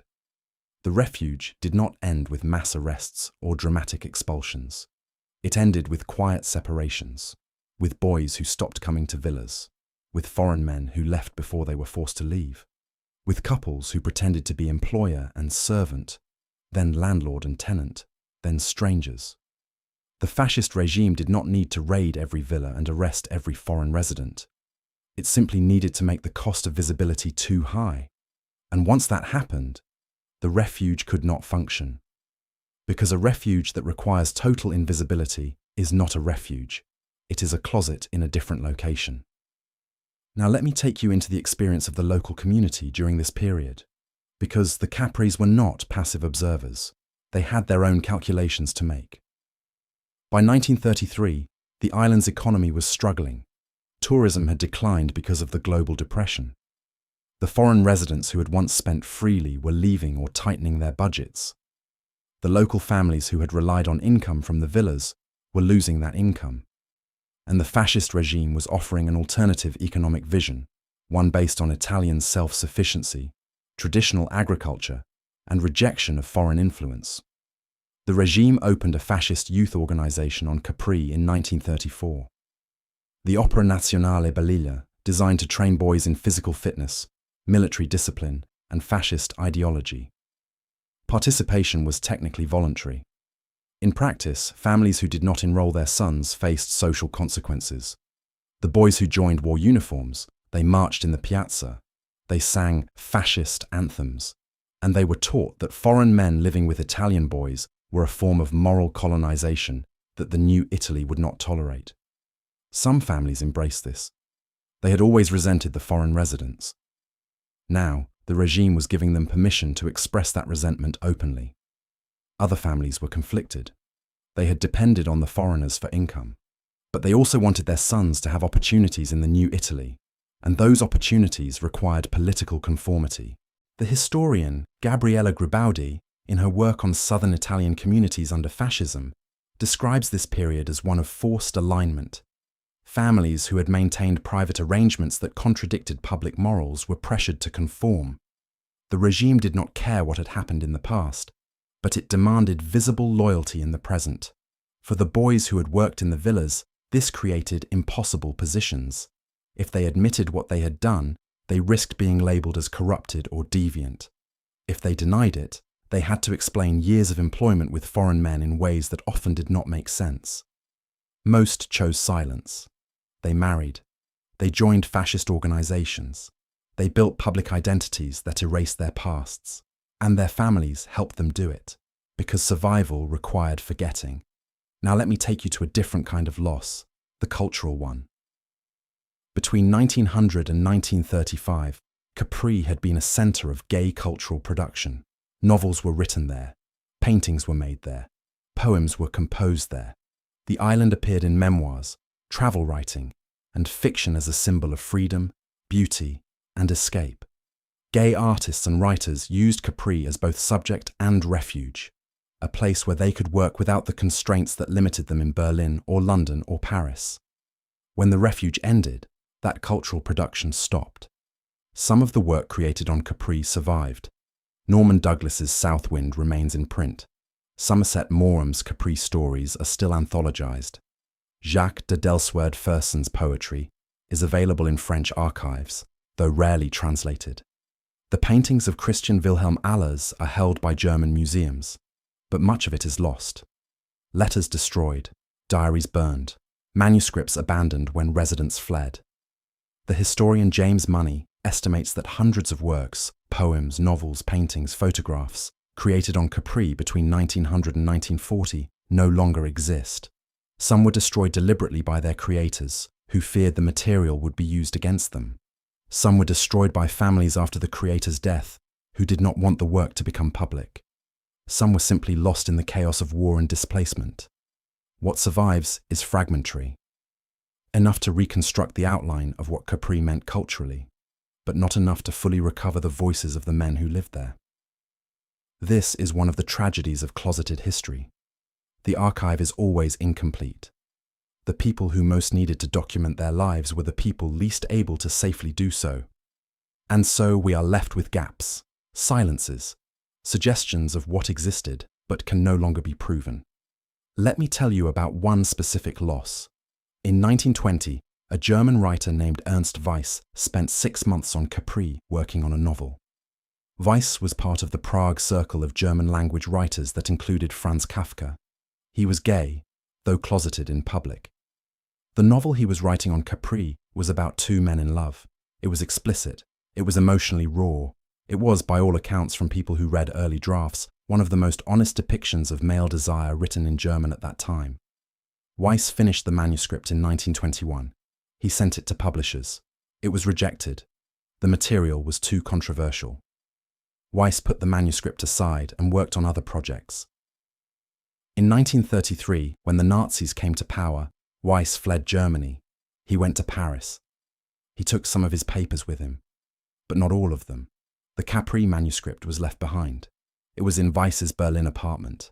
When the Gestapo raided the apartment in 1934, they confiscated everything. Weiss's papers, manuscripts, letters, diaries were taken. Some were preserved in Nazi archives as examples of degenerate literature. Some were destroyed. The Capri manuscript was never found. Weiss survived until 1940, when he died by suicide in Paris after the German invasion of France. His other novels were eventually republished. But the Capri novel is gone. We know it existed only because Weiss mentioned it in letters, what it contained, what it said about love and desire and the island where he wrote it. All of that is lost, and that is just one manuscript, by one writer. Multiply that loss across decades, across hundreds of men, and you begin to understand how much of Capri's cultural legacy simply does not exist anymore. Now, let me take you to the physical landscape of the island as the refuge era ended, because places hold memory even when people cannot. The Via Krupp, the winding cliffside path that Friedrich Alfred Krupp built in 1902, was closed in 1934. Officially, the closure was due to concerns about rockfalls, but the timing was not coincidental. The path had been a gathering place, a spot where men could walk together in relative privacy. Closing it was a symbolic act as much as a practical one. The path remained closed for decades. It was reopened briefly in the 1950s, closed again due to structural damage, reopened in 2008, and closed again in 2018. Today you cannot walk it. You can look at it from above or below. But the physical experience of the path Krupp built, the experience that he and hundreds of other men had of walking it together, is no longer accessible. Villa Lysis, Jacques d'Adelswerd Fersen's villa, fell into ruin after his death. The villa was looted during the war. The opium pipes and rare books were stolen. The marble statues were broken. The frescoes were damaged by water and neglect. By the 1960s, the villa was structurally unsound. Local teenagers used it as a dare location, who would walk through the ruined gay villa at night. The Italian government finally took ownership in the 1970s and began restoration. But restoration required decisions about what to restore and how to interpret it. The villa's history was sanitized. Early museum plaques described Fersen as a French poet who loved classical culture. They mentioned his opium use. They did not mention why he fled France. They did not mention Nino Cesarini. They did not name what the villa had been. That has changed somewhat in recent years. The current museum acknowledges Fersen's sexuality. Tour guides mention the villa's role in Capri's gay community, but the interpretation is still careful, still respectful of sensibilities. The villa is framed as a historical curiosity, not as the center of a community that once existed. The Villa San Michele, Axel Munther's house, has been preserved more completely. It is one of the most visited sites on the island. The museum staff maintain the villa exactly as Munther left it, the books on his shelves, the Roman artifacts he collected, the terrace with its famous view. But here too, the interpretation is selective. The museum focuses on Munther as a physician, as a collector of Roman antiquities, as a lover of Capri's natural beauty.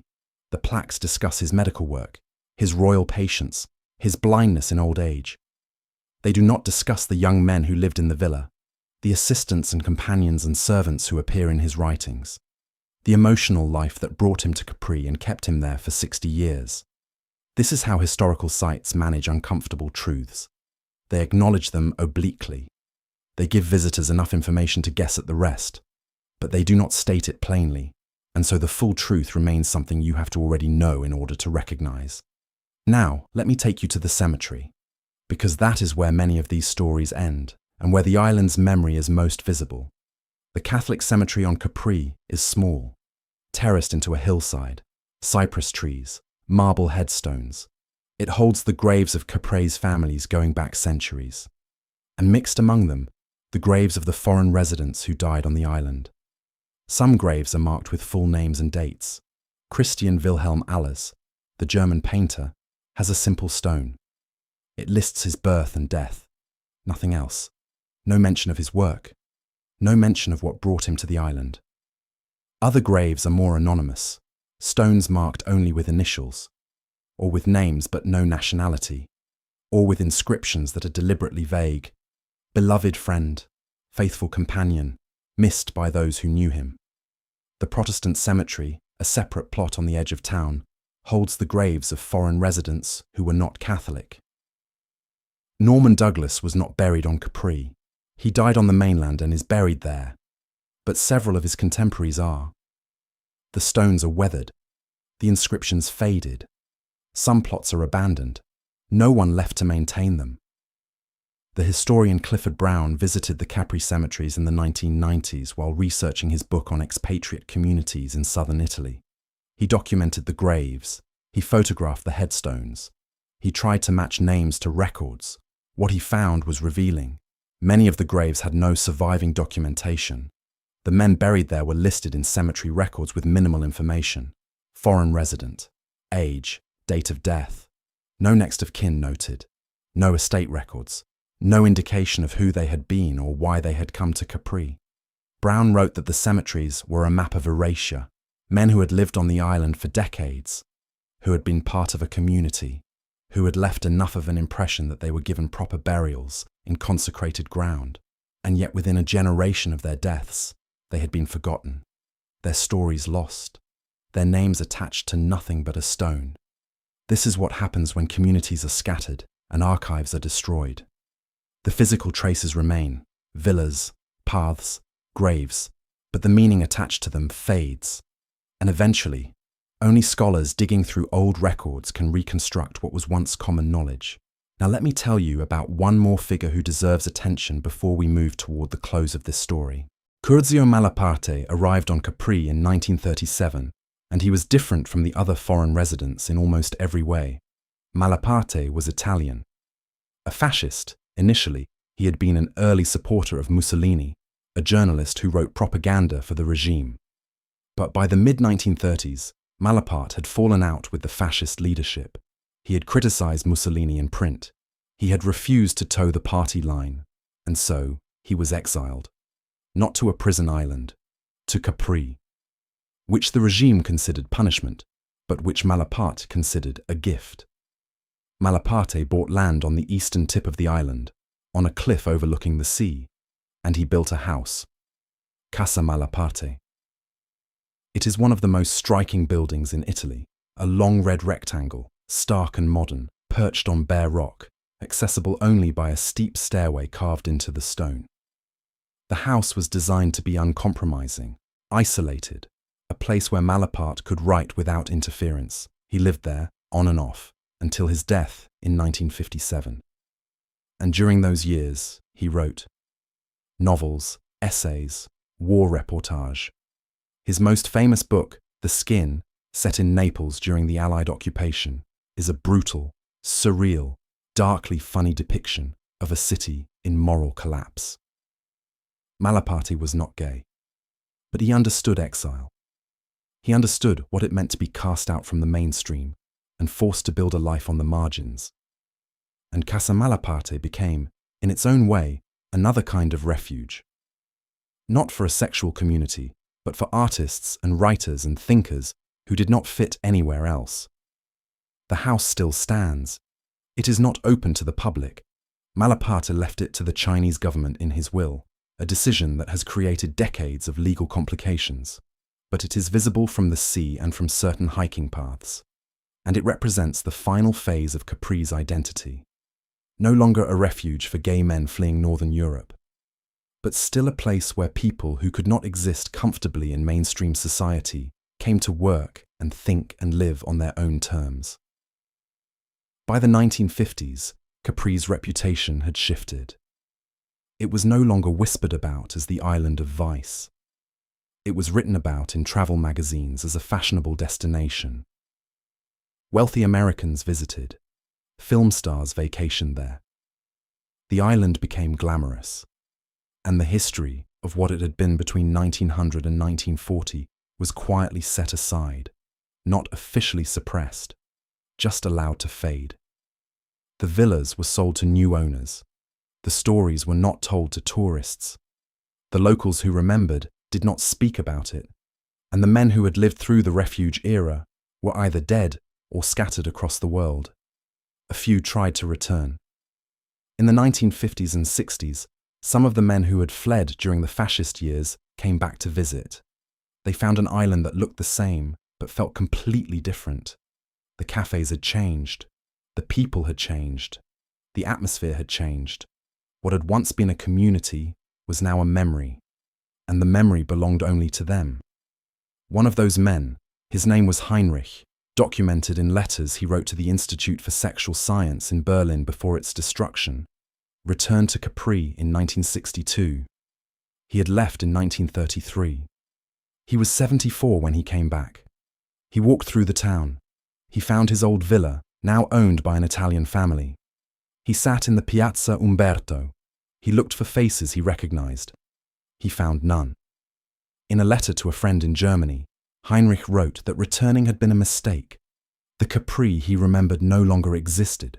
The men he had known were gone. The arrangements that had allowed him to live freely for a decade were gone. He had come looking for a refuge. He found a tourist destination. He left after 3 days. He never returned. That sense of a place that once meant everything becoming unrecognizable is perhaps the final emotional note of Capri's refuge story. The men who lived there did not just lose a location. They lost a moment in time when a particular set of circumstances allowed a particular kind of life to exist. And once that moment ended, it could not be recreated. Now let me take you to what survived, because not everything was lost. In 1969, a small bookshop opened in Capri town. The owner was a man named Alberto Rossi. Rossi was in his 60s. He had grown up on the island. His father had been a fisherman. And Alberto, as a teenager in the 1920s, had worked in one of the foreign villas. He did not talk about what had happened there, but when he opened his bookshop, he began quietly collecting books about Capri's history, travel memoirs, novels set on the island, anything that documented what the place had been. Over the years, people brought him things, letters found in attics, photographs discovered in old trunks, diaries left behind when families moved away.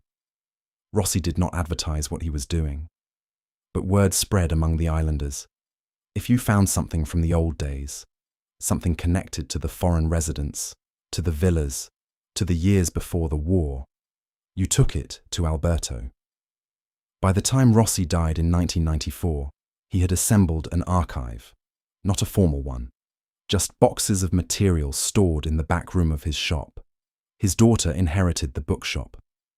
She did not know what to do with the boxes. She contacted the island's historical society. They sent someone to look. What they found was extraordinary.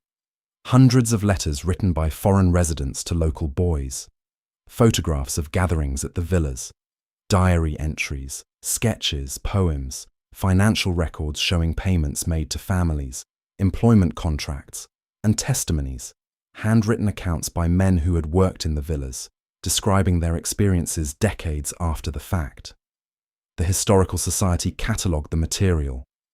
Some of it was too damaged to preserve. Some was too explicit to display publicly. But the core of the collection was digitized and made available to researchers. And that archive, assembled by a man who had lived through the refuge era and understood that the story needed to be preserved, even if it could not be told openly during his lifetime, is now the single most important source for understanding what Capri was between 1900 and 1940. Rossi left a note in one of the boxes. It is brief. It says, "This happened. People should know it happened. That is all." That impulse to document, to preserve, to insist that the truth be remembered is what allows us to tell this story tonight. Without Alberto Rossi and people like him, Capri's refuge history would be rumor and speculation. Instead, it is documented, complicated, painful in places, but real. Now let me tell you what Capri means to the LGBTQ+ community today. For decades after the refuge era ended, Capri was not a particularly important site in gay history. It was mentioned occasionally in books about early 20th century gay culture. But it was never central to the narrative the way Stonewall or San Francisco or the Weimar-era Berlin clubs were central. Capri was seen as a footnote, a curiosity, a place where wealthy gay men had once gathered, but not a place that mattered to the broader movement for LGBTQ+ rights. That has begun to change. In the past 20 years, historians have started to argue that Capri was more significant than it appeared. Not because of what happened there. The refuge was always small, always elite, always limited to men with money, but because of what it represented. Capri proved that refuge was possible, that there were places, however temporary and imperfect, where gay men could live semi-openly and build community. That even in a world that criminalized and condemned same-sex love, spaces could be created where that love was allowed to exist. Those spaces were always fragile, always dependent on economic arrangements and political indifference and the willingness of local populations to look the other way. They were not utopias.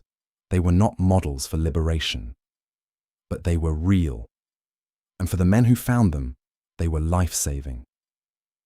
The historian George Chauncey, in his foundational work on gay New York, argues that before the modern gay rights movement, gay life existed in what he calls a world of informal accommodations, no legal protections, no public recognition, but small spaces, bars, bathhouses, neighborhoods, islands, where gay people could gather and where local authorities chose not to enforce the laws that technically applied. Capri was one of those spaces, and understanding how it worked, how it was created, how it was sustained, how it collapsed, helps us understand the broader history of how LGBTQ+ people survived before liberation. It also helps us understand what was lost when those spaces disappeared, because they did disappear. Capri fell to fascism. The bathhouses and bars of many cities were raided and closed during moral panics. The neighborhoods where gay people gathered were displaced by urban renewal. And every time a refuge disappeared, the people who depended on it were scattered. That history of loss is part of the LGBTQ+ story. And Capri is a case study in how quickly safety can evaporate when political winds shift. In 2019, the Villa Lysis Museum hosted an exhibition on Capri's gay history. The exhibition included photographs, letters, and oral histories from the refuge era. It was the first time the island had officially acknowledged this part of its past in a public, celebratory way. The exhibition was titled Refuge and Loss. It ran for 6 months. Thousands of people visited. The response was mixed. Some visitors, many of them LGBTQ+ tourists, were moved. They wrote in the guest book about how meaningful it was to see this history recognized, to stand in the villa where Jacques d'Adelswerd Fersen had lived, and to know that this place had once been a haven. Other visitors were uncomfortable. Some locals felt the exhibition focused too much on the foreigners and not enough on the Capri's families whose sons had been involved. Some felt the exhibition romanticized relationships that were exploitative.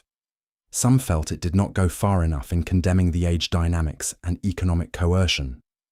All of those responses are valid, because Capri's history contains all of those things: refuge and exploitation, freedom and harm, love and transaction. Any honest reckoning has to hold all of it at once. The exhibition's final room contained a single text panel. It said, "This island gave shelter to men who had nowhere else to go." It also caused harm to boys who had few choices. Both things are true. History does not resolve into a single moral. It asks us to sit with complexity. That willingness to sit with complexity is what separates serious history from nostalgia. And it is what allows us to learn from the past rather than simply longing for it. Now let me tell you about one last visit to the island. A visit that happened long after the refuge era ended, but that connects us back to what it meant. In 1995, an elderly man named Thomas Keller travelled to Capri. Keller was American, 87 years old. He had never been to the island before. But his partner of 60 years, a man named William, had lived there briefly in the 1920s. William had died in 1993, and Keller, in his grief, decided to see the place William had told him about for decades. William had arrived on Capri in 1924. He was 19, American, from a wealthy Boston family that had cut him off when they discovered he was gay. He had fled to Europe with borrowed money and ended up on Capri because someone in Paris told him it was the place to go. William stayed on the island for 8 months. He rented a room. He met people. He fell in love with a local boy named Marco. Not the same Marco from earlier in this story, but the name was common. The relationship lasted 3 months. Then Marco's family found out. There was a confrontation. Marco was pulled out of the relationship. William was told to leave the island or face consequences. William left. He went to Paris, then to Berlin. He survived the 1930s in Europe by constantly moving. He made it to England in 1939 and then to America in 1940. He met Thomas in New York in 1943. They built a life together, 60 years. A good life, by all accounts. But William never forgot Capri. He talked about it often, about the light, about the terraces and the lemon groves and the way the sea looked at dawn, about Marco, about those 3 months when he had been 19 and in love and free in a way he would never be again. Thomas went to Capri to see what William had seen. He stayed in a hotel. He walked the paths William had described. He found the house where William had rented a room. It was still there, now divided into apartments. He sat in the Piazza Umberto and imagined his partner sitting in the same place 70 years earlier. Thomas wrote about the trip in a letter to a friend. The letter is now part of the LGBT Historical Society archive in San Francisco. He wrote, "I went looking for the place William loved. I found a tourist town. Beautiful, but not the same. The refuge he described is gone. But I am glad it existed, even briefly, even imperfectly, because it gave him a few months of happiness before the world closed in again. And those months mattered. They shaped him. And in a way, they shaped our life together, because he carried them with him always. That is what refuges do. They give people moments of safety. And those moments, however brief, become part of who they are. They create memory. They create possibility. They prove that another way of living is imaginable. Capri did that for hundreds of men. It gave them a place to breathe, to love, to exist without constant fear of exposure and destruction. The refuge was built on compromises and imbalances and arrangements that we would not accept today. But it was also real. And it mattered to the people who found it. Now let me bring us to the present, because Capri still exists, and it still means something. Today, Capri is one of the most expensive destinations in the Mediterranean. Luxury hotels line the waterfront. Designer shops fill the Via Camarelle. Yachts crowd the marina. Tourists arrive on ferries from Naples and Sorrento, spend a few hours walking the streets and taking photographs, and leave. The island's economy is built entirely on tourism. The gay history is present if you know where to look. The Villa Lysis is open to visitors. The Via Krupp, when it is not closed for safety reasons, is a popular walk. Tour guides mention the foreign residents who lived on the island in the early 20th century. Some guides are more explicit than others about why those residents came and what they were fleeing. But the island is no longer a refuge. It does not need to be, because other options exist now. LGBTQ+ people can live openly in many places. They can marry. They can adopt children.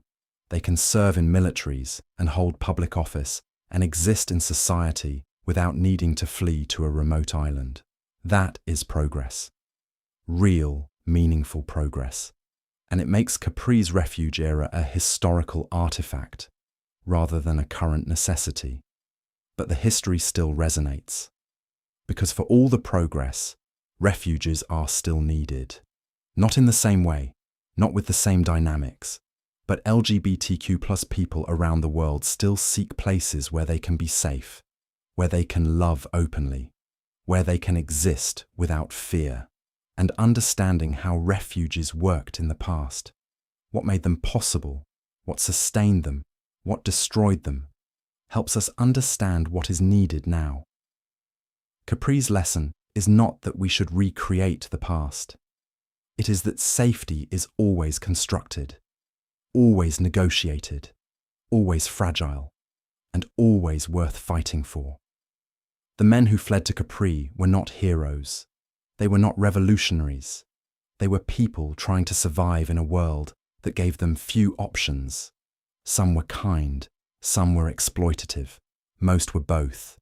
They built a community that lasted 40 years, and when it ended, they scattered.